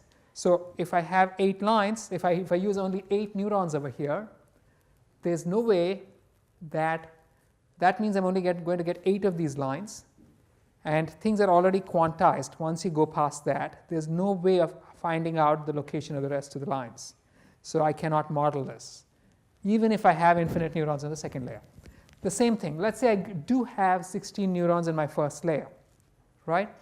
If in my second layer I have fewer than 40 neurons, I will not be able to model this function. Even though I add more layers with more neurons, by losing the right number, by not having the appropriate number of neurons at any layer for the granularity of the pattern it captures, I lose the ability to model the entire pattern completely. I will not be able to model it regardless of how complex I may make the network further down. Right? Has to be very clear from this little figure. So basically, a network has a capacity to model certain kinds of structures. And there are very many ways of defining capacity. What I have been giving you guys is an intuitive explanation of what the capacity of a network really is, and these checkerboard patterns are really pretty to illustrate it. But once you get into the theory of it, you can think of it in terms of informational storage capacity. How many patterns can the neural network store? Or you can think of it in terms of the VC dimension, which is bounded by the square of the number of weights in the network. From our perspective, you can think of it in terms of the largest number of disconnected regions in the network. A network with insufficient capacity cannot model the function that it's trying to approximate. Although it can get close, it can get a reasonable approximation. And the capacity depends not just on the total number of neurons, but also on the arrangement of the neurons. Okay? So MLPs are universal Boolean functions, again, universal classifiers and universal function approximators. A single layer of MLP can approximate anything to arbitrary precision, but may require an exponentially larger number of neurons if you want to make it shallow. And even having an exponentially larger number of neurons may not be sufficient to model whatever it is you're trying to model if you don't have a sufficiency in the architecture at every level of the network. So when you begin designing your networks, these are things that actually come in. Now, okay, I am part 3 of my talk had to do with learning the network and issues. But before I even go there, as part of before I take a break, let's go back and look at what we just said. We said a network can approximate any function, but it can approximate the function if the function is known a priori. In reality, nobody's really going to give you the function. What will you really get? You're going to get something like this. You're going to get a bunch of dots saying, I know the value of this function at a certain number of points. You're going to get the input-output pairs. So this is all you will get. And then you will be asked to fit a function to this collection of points. And you can see the problem, right? The way we will do it, as we will see in the next, in the third portion of the lecture, is that for any network, you can define, if the network has a current set of parameters, it's going to have a particular output. You can define an error between the output of the network and the current and what you really want. You can try to learn the network to minimize this error, which is typically expressed as, say, the squared error between the actual output of the network and the desired output. But here are the issues that I will not have time to touch upon. I just introduced these slides because somebody asked. We are only giving it a certain number of input-output pairs. So if I'm only giving it a certain number of input-output pairs, I'm giving it these dots, right? I'm saying fit a function. What I want is the blue dotted line. Nothing is stopping me from putting the red line. Both of them satisfy my requirements just fine. This is going to be a problem, and there's no way for us to know that it's the one and not the other. We need some kind of smoothness constraints to make sure that the thing actually gives you a reasonable function, and there's a great deal of work on how to come up with appropriate smoothness constraints. But there's an even more important and much more profound problem, and that is best explained using this binary 100-dimensional input. I like binary stuff because things are so easy to explain. Now, your typical image that you perform classification on has hundreds of pixels. Having 784 pixels is not a big deal. That's your MNIST, right? Now, if I have just 100 binary dimensions, each value can take, input can take, each dimension can take 0 or 1. So the complete combination of inputs lives on the corners of a 100-dimensional hypercube, right? So if I want to completely specify my function, I need to specify the values at each of these 2 raised to 100 corners, which means I need 2 raised to 30, which is 1 billion values to completely specify this guy, right? And, oh wait, no, 10 raised to 30, so that's not even 1 billion, that's some absurd number, right? So I'm going to need, I have some issues there, 10 raised to 30. It's a huge number that I'm going to actually need for the number of values that I'm going to need to represent all of my values. Now, if I begin learning this function, how many dots are you really going to get? Are you going to get 10 raised to 30 values? No. These are not going to be 10 raised to 30. And what we are saying is that you need 10 raised to 30 values to completely specify this function, right? Your typical training set, if you're Google, you're going to have 10 raised to 15 training points, which means you're off by a factor of 10 raised to 15. To put this in perspective, if it takes you 1 unit of time, if you're on a tiny little microscopic spaceship, and you are sitting on one of the corners of this hypercube, right on top of one training instance, and if it takes you 1 unit of time to go across one edge to the next corner, and you began randomly traveling around the cube, the universe would come to an end before you encounter the next training instance. That's how sparse the data are, right? And you're trying to fit the function over the entire input space. Now think about the sheer arrogance of trying to do something of this kind. Now let me give you a more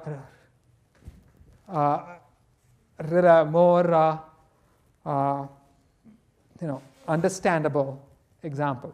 So if I give you 10 raised to 15 training instances over 100 dimensions, I work your way back logarithmically. It's like giving slightly more than 1 training instance per dimension. So basically what we are doing is we are putting a dot over there on this line and say, find me a function, right? It better be right. So now this is the problem we're actually solving. And clearly it doesn't even begin to make sense. But we do it and it works, and then we spend years and years and thousands of man years coming up with mathematics to show why it should work, but it's all bogus. Anyway, my opinion. So how does the MLP actually fit this thing? You naturally impose constraints, and the way you impose constraints is this. Firstly, they are universal approximators, meaning it can model anything. Because it can model anything, it can give you that ugly function that I just told you about very trivially. And because your training data are so sparse, your function is going to be ill-defined over the majority of the space. So what we really need is, so what happens when you take a certain number of neurons and make the network deeper than it is wide? So if I give you a fixed budget in the number of neurons, and you have a trade-off of making it wide or deep, what happens when you make it deep is that each layer imposes a constraint on what the next layer already sees. And this has a very interesting effect. So here's what. We'll get back into this issue, right? So here are a couple of decision boundaries that we tried to model using a network of the correct size. Now here the top network will require, it's a 1, 2, 3. I can draw this with a square and a triangle, so it needs 7, 8, 9 hidden neurons, right? If I arrange the 9 hidden neurons in the right architecture, and I give all of those dots as a training example or some random sampling of those, and I try to train the network using standard techniques, the decision boundary learned by the network is shown to the right. It's garbage. Suppose I try to learn the second one, which is these two squares. Again, I can do this using 10 hidden neurons, 2 neurons of 4, right? 2 sets of 4 plus 1. So I give it 1,000 training points. Again, remember 1,000 training points in 2 dimensions is many orders of magnitude more than what you really see in real world problems. And what you learn is the rubbish that you see to the right. So what does this really mean? That even when I give you a sufficient number of training points and I give you the optimal architecture for the network, it's not going to learn, right? So this is where the business of the capacity of the network actually begins to come in. When we actually begin to work on these things in practice, the way we will do it is to build a network which has far greater capacity than whatever it is we are trying to model. And when we do that, if you light the right number of candles in the right churches, utter the right prayers, things will work. So, and here's how the thing works. Here is this little pattern to the right. In all of these examples, I have 660 neurons, right? And this guy, I have used those 660 neurons. I've arranged them in 3 layers of 220. And this is the boundary it has learned. This is with 4 layers of 165, and that's what it's learned. By the time I get to 6 layers of 110 neurons each, this is what it learns. But when I get to 11 layers of 60 neurons each, it's the same number of neurons, right? So we are not speaking merely of the ability of the network to model what we want. We are also speaking of our ability to learn what the network is supposed to model. So there are 2 different problems here. One is, can the network model something? And the second is, will the network learn to model it given only training examples? And in the second case, we find that if I take the same number of neurons, I start with too much capacity, and then I stretch it out tall as opposed to wide, I'm much more likely to learn something reasonable than if I do it the other way around. So here's the same thing. I've tried to model this bear with 660 neurons and 1,000 training instances. And I have to get all the way to 11 layers deep before it stops looking like a porcupine. And I'd need more layers to actually make it look like a bear. Let's look at the effect of the training instances. 10,000 training instances, it actually nails the bear, right? So you get the idea. Again, this is a grossly exaggerated setup. You will never, ever get these many training points per dimension. What you will get is 1.00001 training instances per dimension. And you're supposed to learn everything in the universe based on that. Okay? So anyway, I'll pause here for a bit to take questions on everything we've covered so far.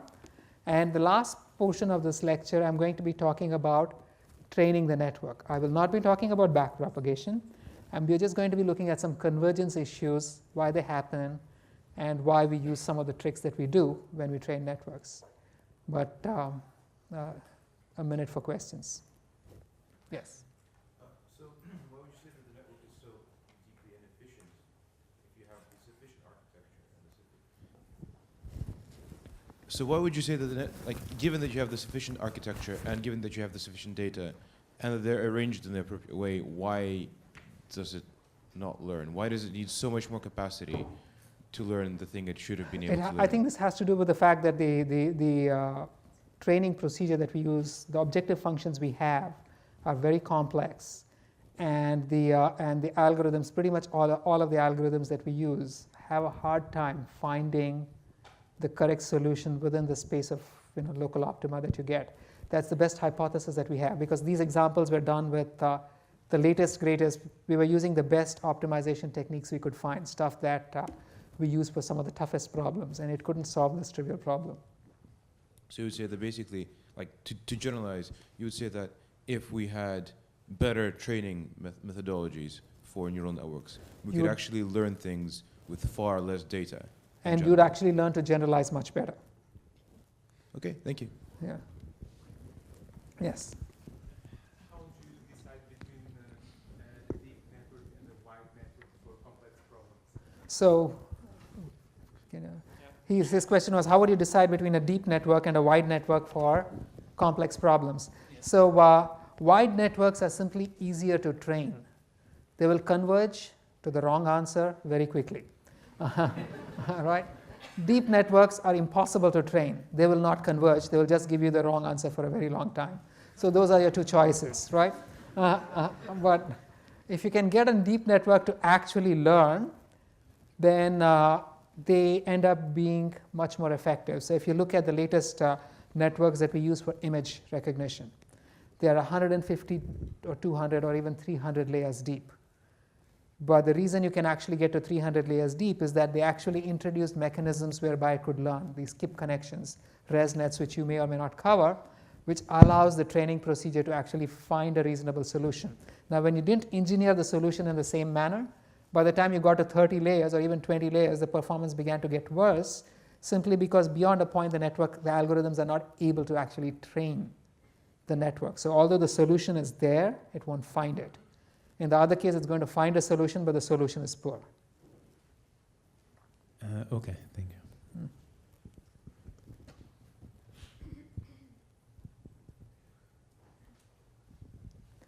Okay. Okay, no more questions. Thank you. Let me continue. Yes, there's one. How to deal with multi-level problem on neural networks? Pardon me? With a multi-level problem. Yeah, multi-label problem. Yeah. So I will mention that. I'll get that in a bit. Okay. Okay, thank you. So everything, all the examples that I talked about, I assume that you have only one output, but there's no requirement for that at all. There's nothing magical about a single output, right? So all right, I'll get on to number 3. Again, I'm not talking about the training procedures. Those are going to be part of your lab today, but we will be talking about the general problem of training. The network is a function. Given an input, it computes the function layer-wise. It doesn't have to be layer-wise to predict an output. So all of these tasks, the voice signal becomes a transcription, the image becomes a text caption, the game state becomes the next move. All of these are some peculiar function. And we know that all functions can be modeled by a neural network. So we're going to stick a little neural network in that box and try to model the function. So questions, how do we represent the input? How do we represent the output? How do we compose the network that performs the requisite functions? How do we learn the parameters of this network? Now, I'm not going to spend too much time on much of these, but quickly, inputs can be anything. They can be numeric representations of the input, the audio, the image, the game state, etc. The outputs can be scalars or vectors. There's nothing special about a scalar output. So you need a numeric encoding of the output from which the actual output can be determined, like a score that can be compared to some threshold. It can be many dimensions, whatever. We'll get back to this in a little bit. But the bigger issue is, how do we compose the network that actually performs the requisite function? So we know that neural networks are good universal approximators. They can model any Boolean function, any classification boundary, any regression. I'm going to assume here on out that we have magically managed to get an architecture which is sufficiently expressive to actually model whatever it is we are trying to model. I'm going to pretend that the issues that I spoke about, data insufficiency and the inability of the network to generalize, don't happen. We're going to focus on just training the network, given some examples. So then the question is, the MLP can be constructed to represent anything, but how do we construct it, right? The way we do it, it's the standard technique, empirical risk minimization. You're going to get some samples from x. So we're trying to model some g of x, some arbitrary function g of x. But the way we will do it, we're going to get samples of input and output, and basically the input and what we would like the output to be. This is very easy to collect because this is, things like getting the image and its text caption, getting speech, getting its transcription, and so on. And we are going to define, now if I build a network, construct a network of the right architecture of this kind, the network has a certain number of parameters. And the parameters are the weights of the neurons and the biases, as we've already seen. So the network actually represents some function which acts on the input x using the parameters w and produces some output. Now if I set the parameters w to be something arbitrary, if I feed the input x, it's going to come up with some random output, right? And that random output will not be what I want. It's not going to be the desired output d. And so I can define a divergence, which is the difference between the output of the network and the actual output that I want to see in response to the particular training input. And I can sum up this error over all of the training instances and find the weights which minimize this total error. So here's the overall setting. You're going to be given a training set of input-output pairs. That should have been a D, sorry. I have no idea what L and T are doing here. But for each input, you're going to have the X and the corresponding desired output D. And we must find the weights and the biases of the network, however deep, however wide it might be, that will minimize, that will make it so that this network produces the desired output for each input. Okay? So let's sort of look at this.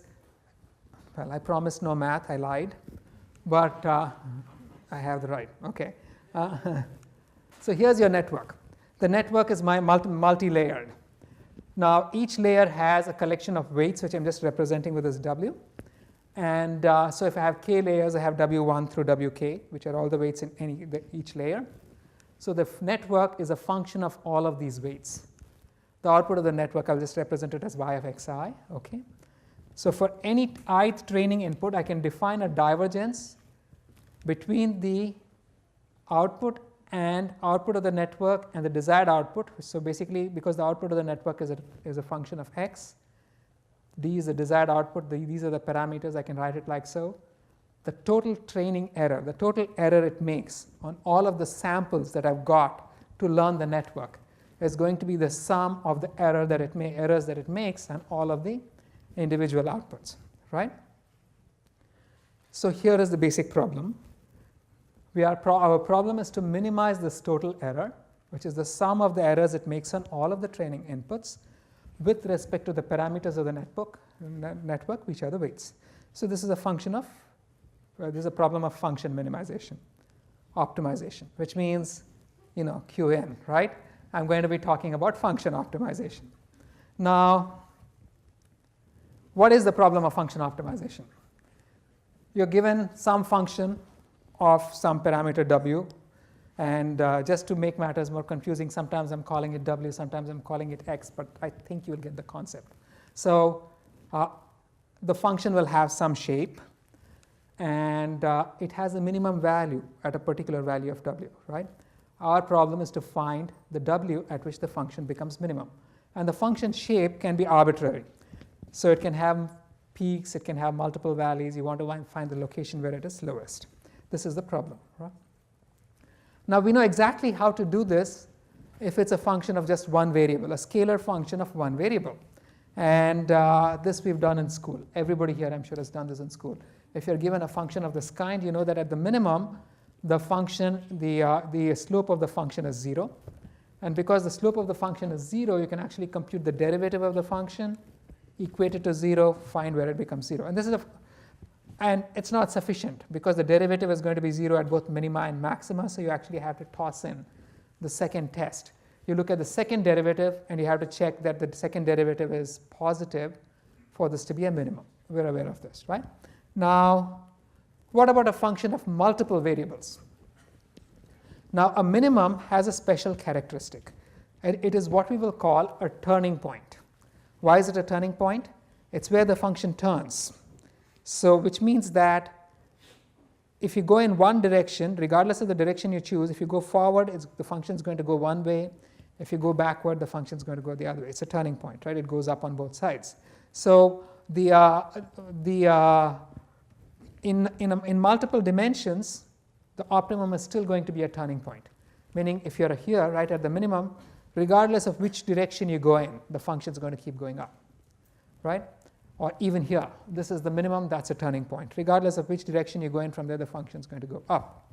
So we want to find a function, location where shifting in any direction by a microscopic amount will increase the value of the function.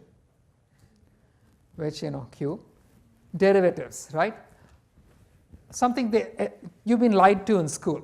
If you went to this kind of school that I went to, when they taught you about derivatives, they lied to you. They always said dy over dx is the derivative of y with respect to x, right? That's the worst and most horrible way of thinking about derivatives. So the correct way to think about derivatives is that the derivative is the slope of a tangent. So if you want to generalize the notion of a derivative where you're speaking of arbitrary kinds of inputs like vectors, matrices, what have you, arbitrary kinds of outputs, scalars, vectors, matrices, the correct definition of a derivative is the term that you have to multiply a small change in input by to get the corresponding small change in output. And so the derivative over here, this is the dx. If I have a function of vector inputs, dx is going to be a vector, right? And if I multiply that by a derivative, I'm going to get a change in output. That's going to be dy. So now for vector inputs, it's very easy to see what this derivative must be. The derivative of the function with respect to its inputs is a row vector which is the way I have defined it. You may or may not transpose this based on convention. Anyway, so the derivative is going to be the derivative of this function with respect to each component. Again, the ones and twos became n's. It's x1, x2, all the way to xn. And you can check that this derivative actually, when multiplied by a small change in input, tells you how much the output is going to change. Now, what exactly does this gradient term mean? This gradient term has a special meaning. So if I have a function at any point, I can walk in multiple directions. And if I walk in any direction, the function value is going to change. It's going to increase or decrease. There's one magical direction where the rate at which the function changes is maximum. So this is the direction of steepest ascent. The gradient at any point is this vector, which is the direction of steepest ascent, right? And moving in this direction means the function increases fastest. Moving against it means the function decreases fastest at that point. And what we will find is that at the minima and even at maxima, moving in any direction does not increase the function, so the gradients is 0. Another thing that actually comes into play in the whole business of optimization is that for any function you can draw a level set, you can draw a level curve. You can slice it at any height and you're going to get a contour. The gradient at any point is going to be orthogonal to that contour. This is a standard property. And these are things that we will actually use. There's also something that we will call something called a Hessian, which is a second derivative, which I put here for reference. I won't talk about it. Anyway, so if I want to find the minimum of a scalar function of a multivariate input, I want to find the location where the derivative is 0, right? Which means where the gradient that I just showed you is going to be 0. And if I have the function itself, this is very easy to do. All I will do is, I have the value of the function. I can compute the derivative. The derivative is also going to be a function of x because it changes with position. I can find the location where the derivative is 0, and that's going to be a minimum or a maximum. I can also look at the second derivative, which I just briefly mentioned, which is the Hessian. I can look at the eigenvectors values of the Hessian. If they're all positive, that's a minimum. If they're all negative, it's a maximum. If they're in between, it's a saddle point. So we can actually solve for this, except in the majority of cases, like in your neural network, you cannot actually analytically compute this derivative. You won't get the derivative in a nice little analytic form. So you will not be able to compute the gradient of the function with respect to x as a function, set it to 0, and solve for it. So in these situations, we're going to need an iterative solution. We're going to begin with a guess for the optimal value for x, and then refine it iteratively till we get the correct value for x, right? So if I have a function of this kind or this kind, and I want to find where the function is minimum, I'm going to start at some point, like here, and then I'll check around, should I go this way? Which is the direction I must go in for the function to decrease? I'll find the direction in which I must walk for the function to decrease, take a step. Then once I arrive there, I do the same process again. Which way do I go for the function to decrease? And I find I have to go forward. I'm going to take a step. So here I take a step. I end up here. Now in this case, you have to take, the way that the function is decreasing the other way, so you'd walk the other way. So this is the simple descent technique. These are descent techniques, iterative descent techniques, where you keep trying to follow the function in the direction in which the function decreases till you get to a point where the derivative is 0. And you actually will get your solution. Now, how do we decide which direction we must actually walk in? This is very easy if you think about it. Now, if the function has a positive slope, that means when you increase x, the function value increases, right? So which means if the function has a positive slope, you have to walk backwards, because if you walked forward, the function value increases. If the function has a negative slope, when you go forward, the function value decreases. So when the function has a negative slope, you want to go forward, right? So it's a very simple, once you realize this very simple trick, here's the solution. You start at any point, and if at that point, if the derivative is positive, you take a step back. If the derivative is negative, you take a step forward. And keep doing this till you actually arrive at the minimum. This is your standard gradient descent algorithm. So here's the iterative solution. You'll start off with some x0. While the derivative is not 0, you're going to check, is the sign of this derivative positive? If the sign of the derivative is positive, you're going to go back a step. If the sign of the derivative is negative, you're going to go forward a step. Simple solution, right? Now, what is the step size to be? Let's take a look. Now, instead of writing it with this little if clause, I can do this somewhat differently, right? I can just say that at each point, I'm going to take a step which is equal to the step size times the sign of the derivative. So which means that if the sign of the derivative is positive, I'm going back. If the sign of the derivative is negative, I'm going forward, right? Because minus and minus become plus. So long as step is positive, this works out. I'm going to go towards a minimum. So this is identical to what I just wrote over here. Okay. And I don't even want to talk about the sign. Why not just factor the magnitude in? When I factor the magnitude in, this is exactly the same algorithm. I'm going to say, except that the magnitude now becomes part of your step size, right? So I'm going to say at each point, I'm going to take a step against the derivative at each time. And the length of the step is going to depend on the position that I'm in. So this is your standard gradient descent algorithm, which will eventually get to the optimum solution. And this is basically what we use for training neural networks. This is a method to find the minimum or the maximum of a function iteratively. Basically, to find a maximum, you're going to move in the direction of the gradient. To find a minimum, you're going to move against the direction of the gradient. And in the multivariate case, where the input is actually a vector, we won't be using the scalar derivative. We'll be using the gradient because you want to move in the direction of steepest ascent or steepest descent. Yeah. So here is the overall gradient descent algorithm. You're going to initialize your input, whatever step size, and while the function keeps decreasing, you're going to walk backwards against the gradient and adjust your step size.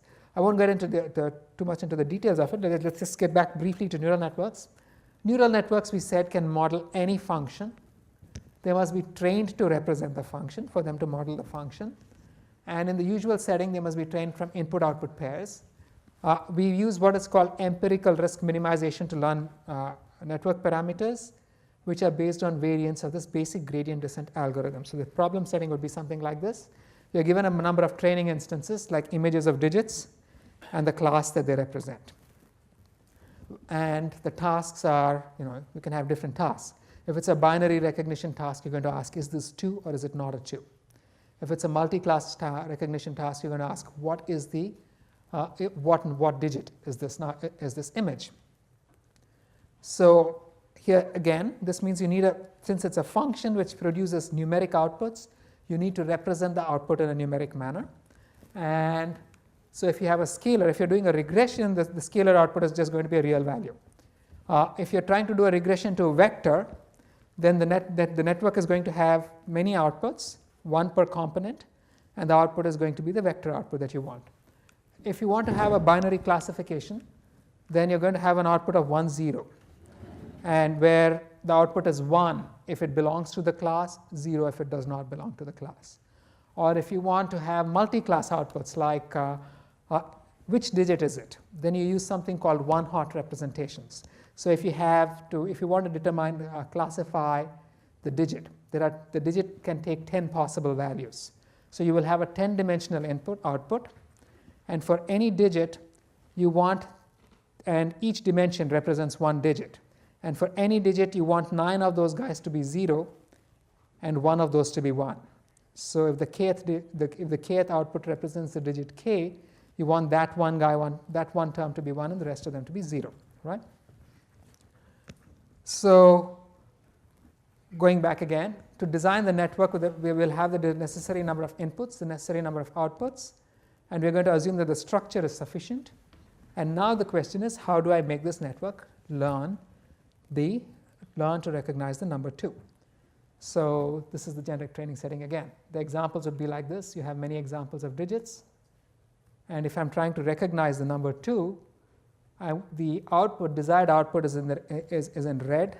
It will be 0 if the training example is not a 2, and 1 if the training example is a 2. And given many such positive and negative examples, we want to learn all the weights to do the job. So we mentioned this briefly before I began before I digressed into talking about optimization. The error on the tth training input is going to be some divergence between the actual output of the network and the desired output of the network, right? We have the total error is going to be the sum of all of these guys. Now, the divergence itself can be defined in many different ways. So if you're doing a regression, the divergence would be just the squared error between the actual output of the network and the desired output of the network. If you're doing a binary classifier, we will define a divergence, which we will define a Kullback-Leibler divergence. When you do your labs, you will see what these things actually mean, right? If you have a multi-class network, then the output is going to be a vector. The ideal output will be a one-hot vector. The real output is not going to be one-hot. And the divergence you define is again going to be something like the Kullback-Leibler divergence between the desired output and the true output. And we have the total error, which is the error sum of these divergences over all of your training inputs. And we have to find the network parameters that minimizes this total error. Just again, just for illustration, a couple of slides before we get on to more interesting stuff. If I had to actually look at the network more carefully, the network, a trivial toy example is going to look like this. You have weights in every layer. So the error is a function of all of these weights. And when you actually do your backpropagation, you realize that you have to treat the weighted sum that comes into each activation differently from the output of the activation. And eventually, this function has to be minimized through gradient descent, which is this algorithm that we just saw. Now, if I want to apply this,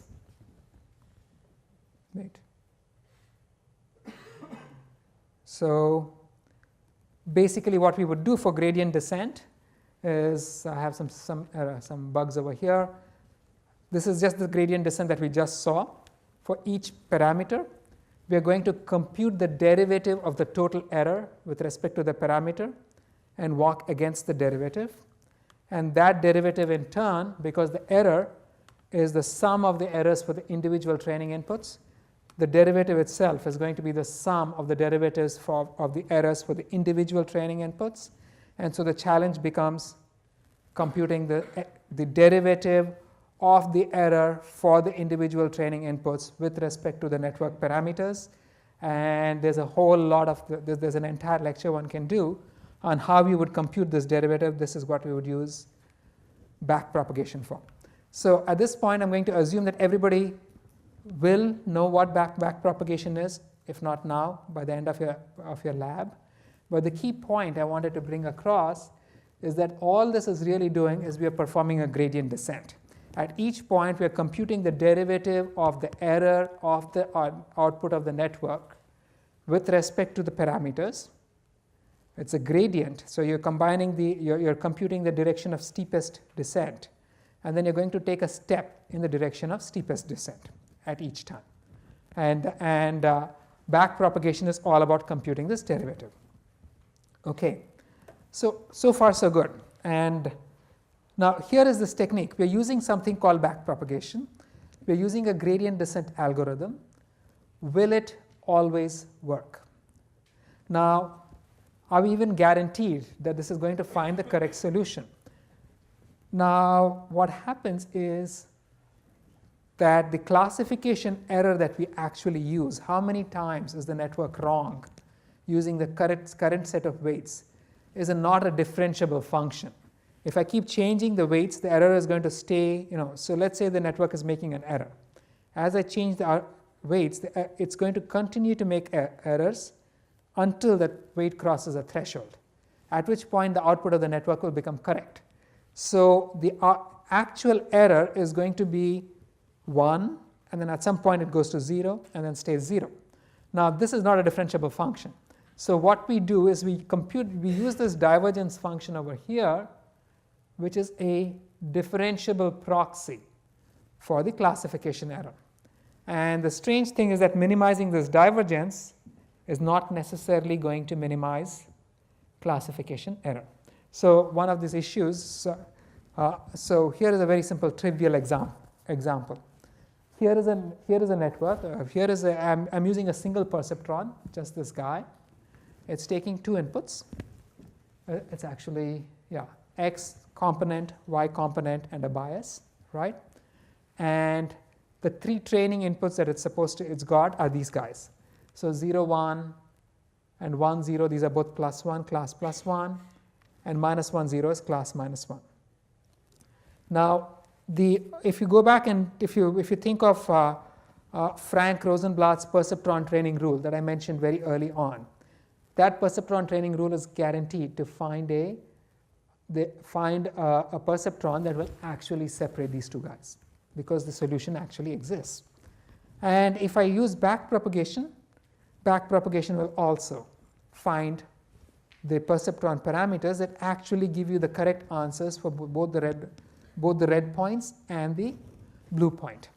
But now let me add, and I can show you, this is just a very trivial proof that back propagation is going to get the correct answer. You can actually determine what the answer is going to be. But now let me add a 4th point, right? The 4th point is a point over here, which is also positive. If I add a 4th point, if I use, here is a perceptron, I can trivially find a line which separates the positive instances from the negative instances. But then if I actually use back propagation, so back propagation is defining an error between the output of the network and the actual point, right? And each neuron is going to have some activation function, which we saw earlier at this point.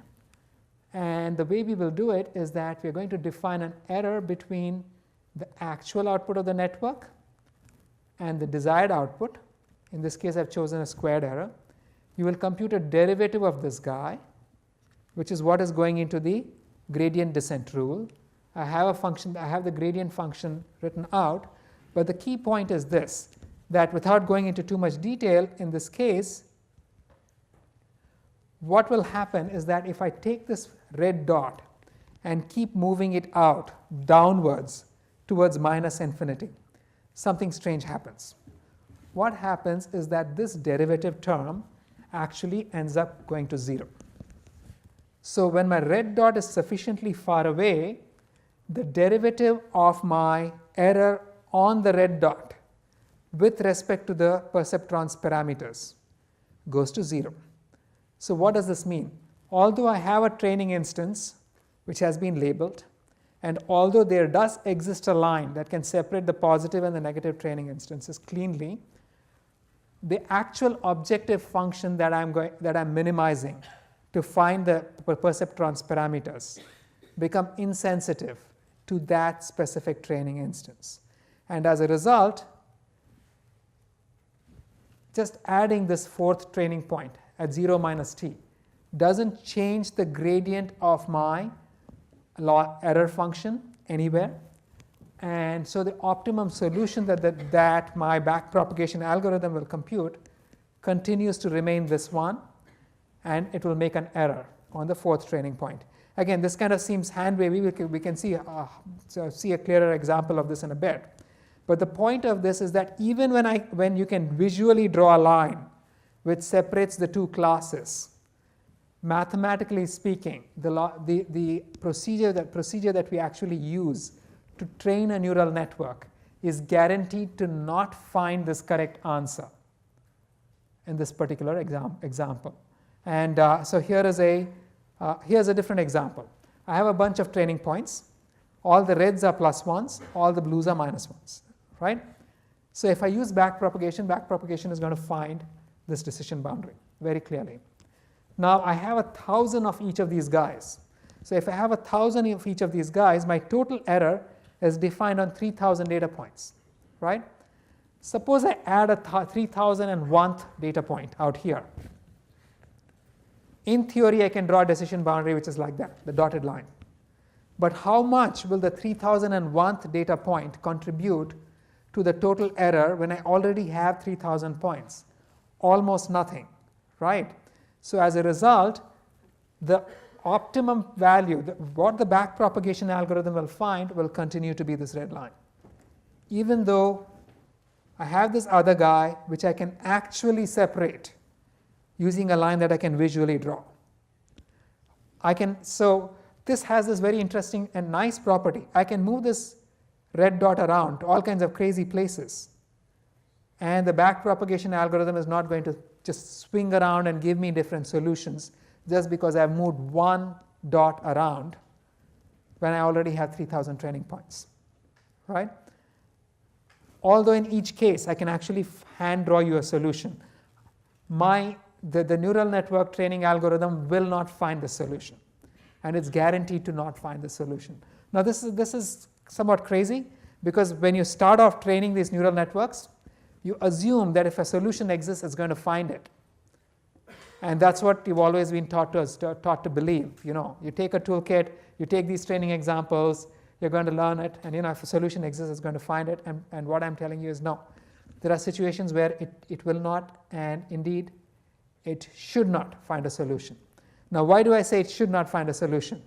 If I have just one training point moving around like crazy, it would be very silly for my solution to be chasing that one training point, right? This means it's a very high variance solution which is highly sensitive to the training data that I actually give it. And you don't want the algorithm that you have to be sensitive to noise in your training data. So the backpropagation is minimally changed by new training instances. It prefers consistency to perfection. It's a low variance estimator at the cost of bias. What do I mean by bias?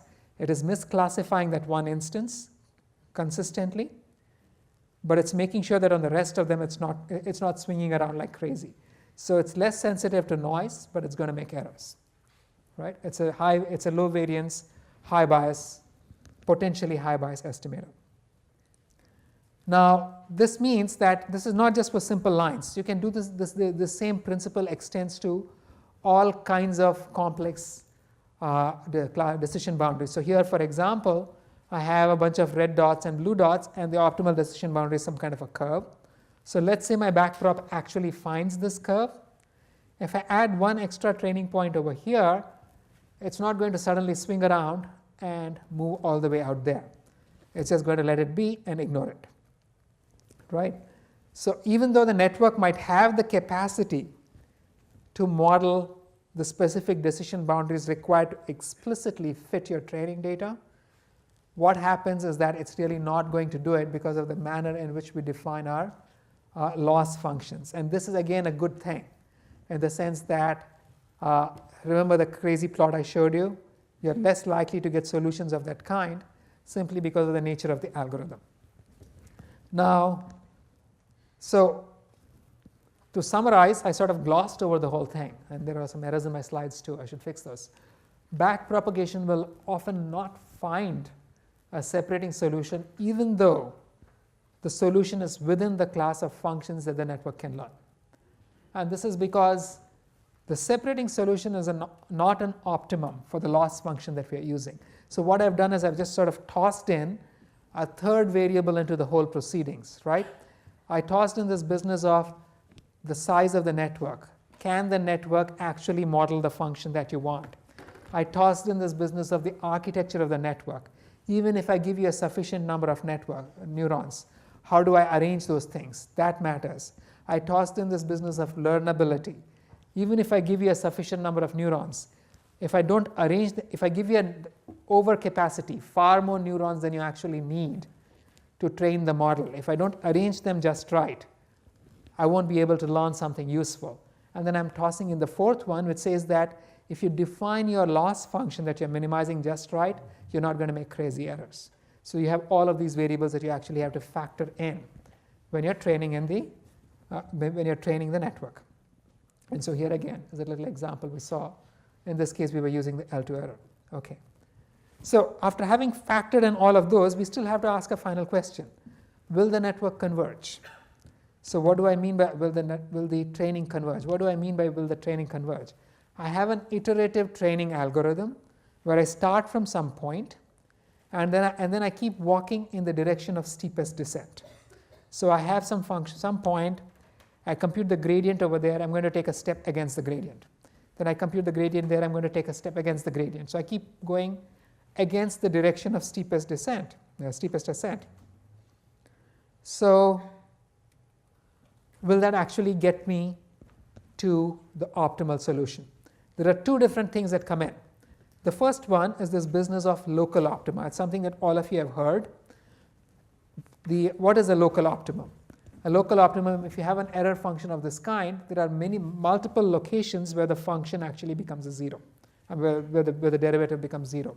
So what is it that stops your algorithm from going to this point, which is not a solution you want, and makes it go to this solution instead? That's what you really need. And this becomes a key problem, right? You want to find the solution which gives you the lowest error on your training data. Now, there are a couple of different things. First, in large networks, you really don't have a local optima. There's a great amount of literature out there which says that in large networks, the error function has saddle points. Saddle points are points which look like this. They look like saddles. In one direction, it's a minimum, but in the other direction, it's not. And in large function networks, you have far more saddle points than you have a local minimum. And gradient descent algorithms like saddle points, so they tend to get stuck over there. But you can always sort of nudge them out of saddle points by walking in the right direction. But they don't tend to have local minima where they can get stuck. Now, is this really true? A great many papers going back to 1989 where different authors have claimed different hypotheses. Some of them say that saddle points dominate, others say that local minima dominate. It's not really clear what the answer is, because the answer seems to change every year.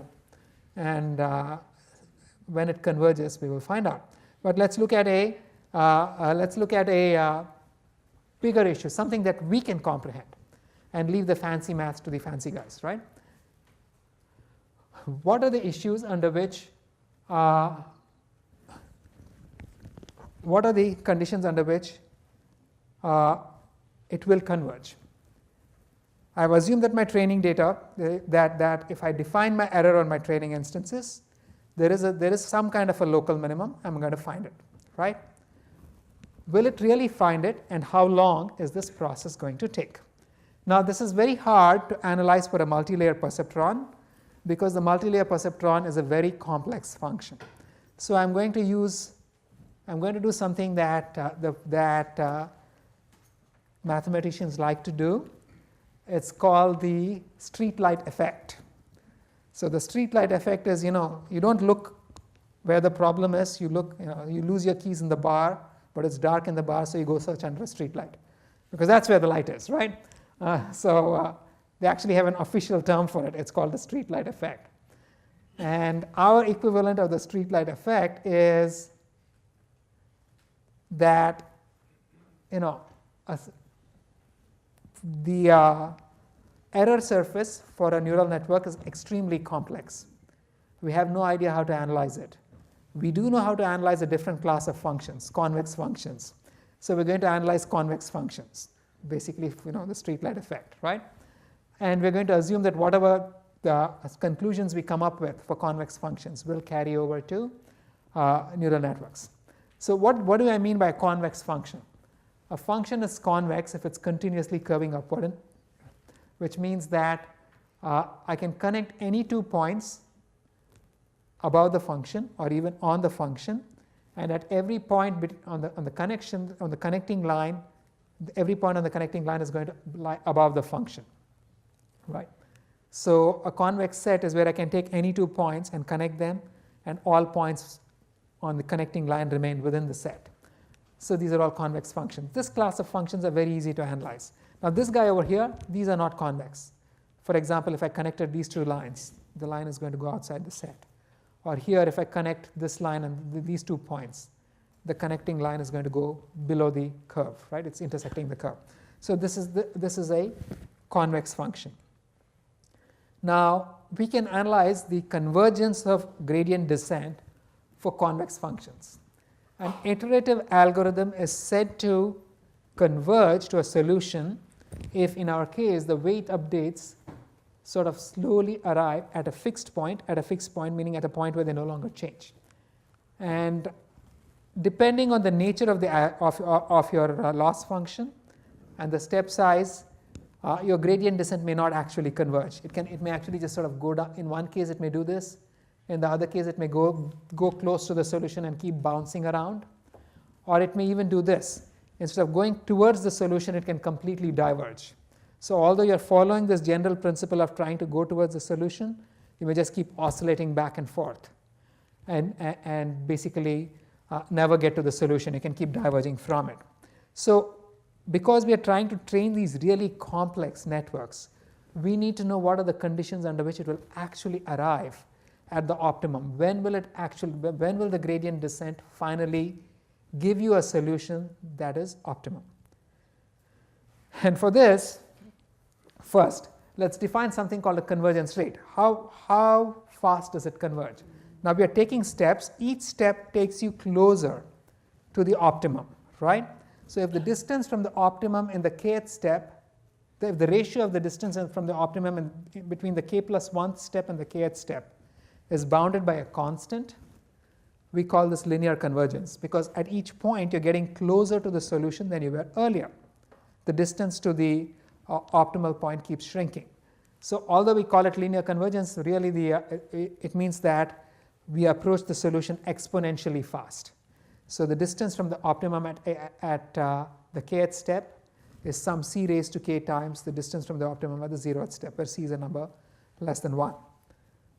Now let's look at quadratic surfaces.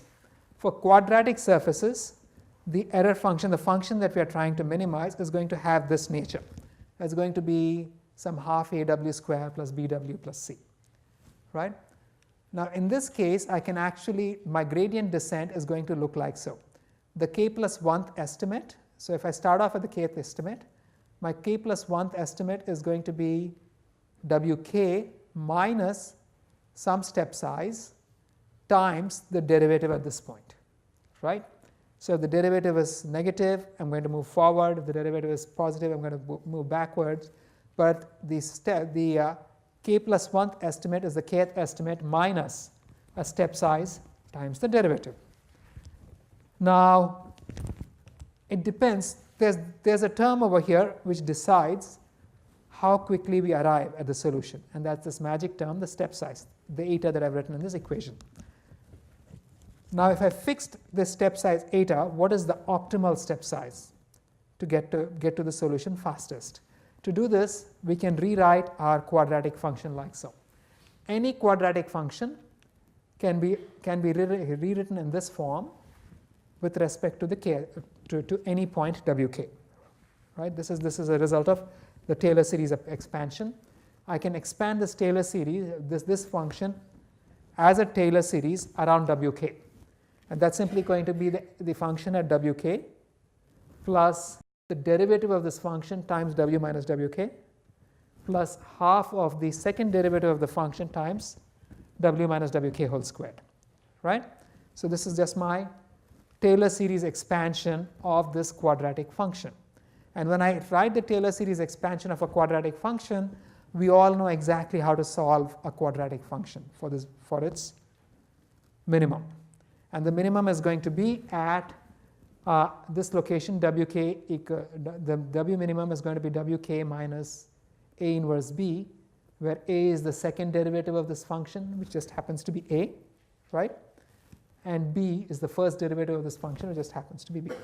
So now if I think of it this way, and if I compare this solution, which gets me to the global optimum, to my gradient descent solution, right? Since I know that b is the same as this derivative, it's very easy for me to see that the optimal step size is A inverse. If my step size is A inverse, I'm going to get to the optimum in one step, right here. And that's going to be my optimum step size. Okay? Now, what happens if my step size is less than my optimum step size? So I'm at this location. I know that if I take a step along the gradient, but the step size is the inverse of A, then in one step I'm going to get to the optimum, right? If I take a step size which is lesser than that guy, I'm going to stop slightly short. So I'm going to have to keep walking to get to the optimum. If I take a step size which is longer than that guy, I'm going to overshoot. And I'm going to have to keep coming back, right? But if I take a step size which is more than twice the optimal step size, then what will happen is that twice the optimal step size will take me to the exact other side of the bowl. If I take something that's more than twice the optimal step size, I'm actually going to end up going up. And if I take more than twice the optimal step size, I will keep moving up, and my solution, instead of going to the optimum, to the minimum, it's going to blow up. Okay? So we have this solution. Now, that was for a quadratic function. Now, for any convex differential function, I can approximate the convex differential function as a quadratic using Taylor series. And if I approximate it as a quadratic using Taylor series, then the optimum step size is going to be the second derivative inverse of the second derivative. Same thing, right? Because the quadratic, the constant term, w minus wk squared, is multiplied by the second derivative. So these are just the two basic ideas, and then we can build everything on top of this. So if this is my optimal step size, we know that if my step size is exactly this much, I will get to the optimum in one step. If the step size is more than twice that much, I'm going to blow up, right? So what is the problem? If I know the optimum step size, why don't I take the optimum step size every time and be done with it? So easy, right? The problem really arises when I look at multiple dimensions. So let's say my function is a function of many variables, w1 through wn, and let's even consider a simple quadratic convex function for which is a function of many variables, right? This is a standard quadratic convex function. Now, a quadratic convex function can be written as half of w transpose aw plus w transpose b plus c. This is a standard form. The A is a matrix, and for now I'm going to assume that A is a diagonal matrix, which basically means that my function is the sum of many quadratic functions. So I can have ax squared plus bx plus c, dy squared plus ey plus f. If I add these two, I have a quadratic function in x and y. So this is what it's going to be. And now, and that function is going to look something like this. So I'm adding many quadratic functions, one in each dimension. So think of this as my neural network. I have many weights, and if the error function were quadratic, the error function would be quadratic for each weight. So if I added all of them up, the overall error function is going to have a contour plot like this. And What this means is that if I take vertical slices, at different vertical slices, the shape of the function is simply going to be the same, it's just the height that keeps going up and down. I can similarly take many horizontal slices, and at each horizontal slice the function shape is going to be the same, it just keeps going up and down. And now I have these two independent quadratic functions, one in one direction, the other in the other direction, right? So these guys are the vertical slices of my error function on two variables. These guys are my horizontal slices on my error function on two variables. I want to find a location where both of these are minimum, because I'm trying to jointly estimate, the values of both variables where the overall function is minimum. Now here's the problem. If you look at these functions, they are two different quadratic functions. The quadratic function along one variable has one coefficient a11. The quadratic function against the second variable has a different coefficient a22. Right? So what does this mean? The optimal step size for this quadratic function is going to be a22 inverse. The optimal step size for this quadratic function is a11 inverse. And now you see the problem. So let's say I have a function of this kind, I'm trying to minimize this. I'm doing gradient descent. I start off at this point. I compute the gradient. And then I decide to take a step against the gradient, right? So for each dimension, I'm basically taking a step against the derivative for that dimension, but the step size eta is the same in every dimension. Now what happens? This step size is going to be, the optimal value of the step size is going to be different for different dimensions, because the curve is different for different dimensions, right? So let's say, so what is the step size that I must actually take? I will have a different value of the optimal step size in each direction, and the step size I take has to be smaller than the smallest optimal step size. Otherwise my algorithm is going to blow up. Now how does that work? Think of it this way. I have this two-dimensional problem, right? I have one optimal step size in this example. My optimal step size in one direction is 1. The other direction is 0.33. So if I take a step which is 2.1 times the second optimal step size. So if I take a step of 0.7, this step of 0.7 is good enough. It's smaller than 1, so it's going to converge in this direction. So if you look at the vertical direction, you can see that the solution quickly converges to this location. But it's greater than twice the optimal step size for the second direction. So it converges there, but in the second direction it begins to blow up. Right? Now, suppose I take a second example where it's exactly equal to twice the optimal step size for the second direction, but still lesser than the optimal step size for the first direction. Then it converges in the first direction, but continues to oscillate in the second direction. Now, if I make the step size even smaller,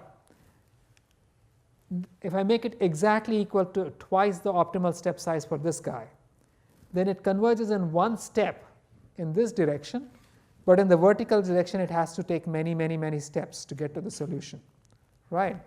If I make the step size even smaller, it has to take many steps in each direction to get to the solution. So we have a contradiction in terms. We want the step size to be large so that it converges quickly. At the same time, we want the step size to be smaller than the smallest, than the optimal step size, the optimal step size for the direction where it's smallest, where this optimal step size is smallest. And this convergence really means that, so if I try to get, and you can get other kinds of behaviors, but the basic point is when you begin looking at many different directions, a multidimensional function, when you try to optimize for one direction, it can be the absolutely wrong thing to do for other directions. And so as a result, we get a standard problem that we will run into when we are trying to train neural networks is they will often just not converge.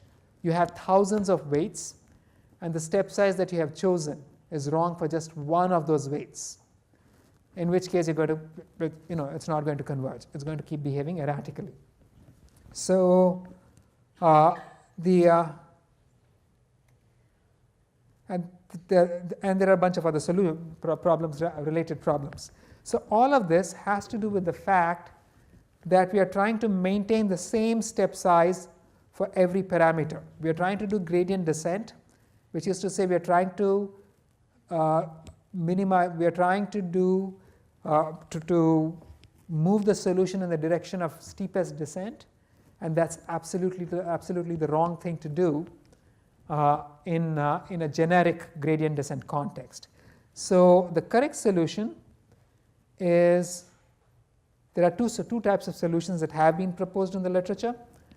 One solution is to say, let me minimize my loss function, which let me normalize my loss function. So something like this, it has greater eccentricity in this direction, less in this one. So you shrink one of the axes so that the whole thing becomes more circular. And there are many solutions based on that, which tend to be very complex. And there are lots and lots of papers. This whole business of normalizing the loss function, the axes, is a whole area of very unsatisfactory research. And you will find tools, you'll find solutions in every toolkit that attempt to do this. But the simpler solution is to just say, let me have different step sizes in different directions. So if I have different step sizes in different directions, then I can stay within the optimal step size independently for every direction, right? And I can still kind of try to get the whole thing to converge. And so this is what gives rise to this solution of techniques, this class of techniques called momentum methods. So conventional gradient descent, you're always trying to go against the gradient, and that's why you get this crazy oscillatory behaviors that we just saw. And you're always going against the local direction of steepest descent, which always follows the local trend. Now, if you look at what's happening over here, if you have an error function like this bowl, at this location, the steepest direction of descent is out here. So depending on the step size I take, I could go here, then here the steepest direction is here. I'm going to be swinging back and forth in this direction. Now, there are two different directions over here. There's the vertical direction and the horizontal direction. There's a lot of movement in the vertical direction, whereas the correct direction to be traveling in is horizontal. You want to be going this way, and all of this vertical oscillation is kind of meaningless, right? So there's a global trend and there's a local trend, and we are wasting a lot of our effort on following the local trends and ignoring the global trends. So momentum methods try to modify the steps you take in each direction by following the global trend rather than the local trend. So the way you would do it is that at each time you're going to take a step which is a linear combination of the previous step and the current step. This is the basic momentum method. What it does is the step size that I take in the kth iteration is some beta times the step size in the k minus 1th iteration minus the current gradient. Okay, so over here I've walked this much so far. The gradient is this way, but the last time around I was expected to walk in this direction. So I will go this way, but also a little bit of this direction. So I actually end up in a slightly different position. And I keep track of my past. And what happens is when I keep also factoring in my past, the oscillatory movement in the past cancels out, the consistent movement stays, and so as a result, you will actually end up getting to the solution in this much quicker, in a much quicker manner. Now, this is just the, yes? Just wanted to make sure that in the moment-to-moment, so the problem is that we want to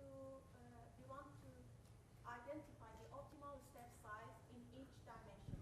So we sort of bypass it by saying we won't actually identify the optimal step size, but if I keep track of history the actual step size you take in each direction ends up being different. Exactly. No. So why can't we choose just instead of the smaller step size, it just be a vector that identify the step size with respect to each dimension? You can do that analytically, but these algorithms actually end up being much more robust. So that you can indeed try to find some kind of a convex function approximation in each direction and find the optimal step size, but it's too complex trying to do that. Why? Because you're fitting a convex approximation in each dimension for each variable is mathematically complex. You're going to have to compute second derivatives, and you want to avoid computing second derivatives to the extent possible. Okay, and so an alternative solution would be that linear combination that you mentioned. Yeah. The momentum solutions, you told that for choosing the optimal step size, each step size would be a combination, a linear combination of the previous step size. Why could it be an alternative? So if you look at solution. what is happening, I'm sort of glossing over it simply because I'm running out of time.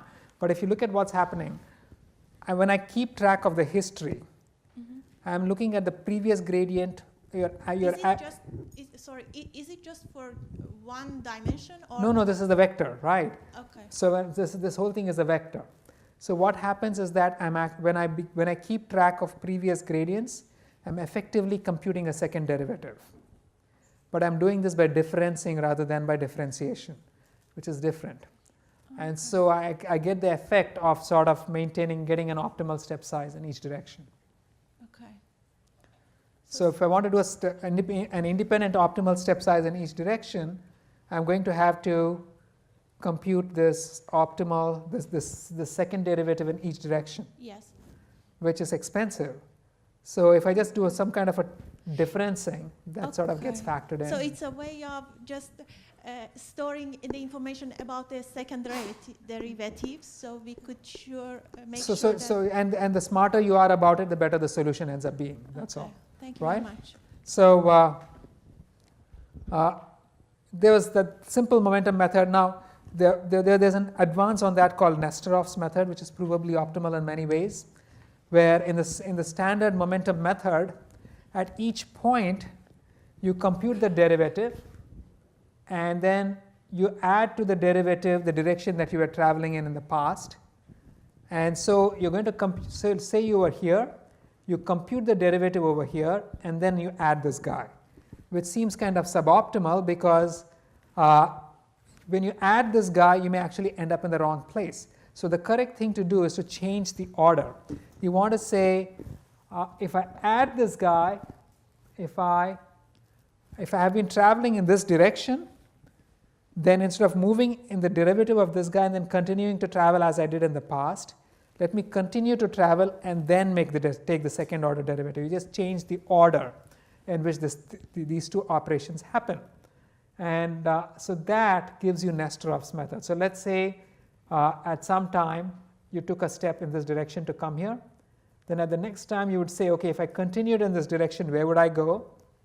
What would the derivative over there be? And that is the step that you're actually going to take. And so this ends up being, again, I'll skip over the equations. The figures should be fairly obvious. So if you look at what happens over here, this blue line shows what happens if you take a standard momentum method. And Nesterov's method says at this time, we're going to say so the blue line is this guy. So which one is this? You're going to say in the past step I was walking this way, so here's where I will go, and then the derivative over there gets me here. So I took a net step in this direction, right? The next time you're going to say the last time around I came this way, so let me continue along this direction, and then take the derivative, and you're going to end up at the optimum. So in two steps, by sort of changing the order in which you actually perform these operations, you can actually end up with a solution much faster. And there are various other techniques. So the one that is actually probably the best one is what we call RMS prop, which does something very interesting. So you observe that when you're taking a gradient, when you are trying to perform gradient descent or any variant of gradient descent on this problem, heading towards a solution, you're oscillating wildly in this direction, but not oscillating at all in this direction, right? So what happens is that the variance in one direction is much greater than the variance in another direction. Because here, the mean step in this direction is pretty much 0, but there's a lot of swinging around. Whereas here, you're sort of smoothly going forward, but you're not going back, forward and backward. So there's a whole class of solutions which tries to explicitly factor this in. At every point, you're going to update by parameter, and at each point, you're going to keep track of the variance of all the previous steps for that parameter. And the step size is actually normalized by the variance. So if you've been swinging around crazily, you don't take a big step in that direction anymore, because you don't think it has been a very effective direction to walk in. And if you've been moving smoothly, then you take larger steps, because you think that's a good direction to be walking in. And this algorithm actually is one of the most efficient algorithms that we currently have. This was just something that Jeff Hinton came up with heuristically and works very nicely. So this is the overall algorithm that's performed. You're going to get an estimate for the second derivative, a smooth estimate for the second derivative with respect to of the step sizes in the past. And each parameter is updated by the current derivative, but the step size is scaled by the inverse of the variance of the step sizes that you've taken in the past. And that actually comes up, that actually is very efficient. So there's a whole class of solutions that's based on these simple principles of trying to make the whole thing converge faster.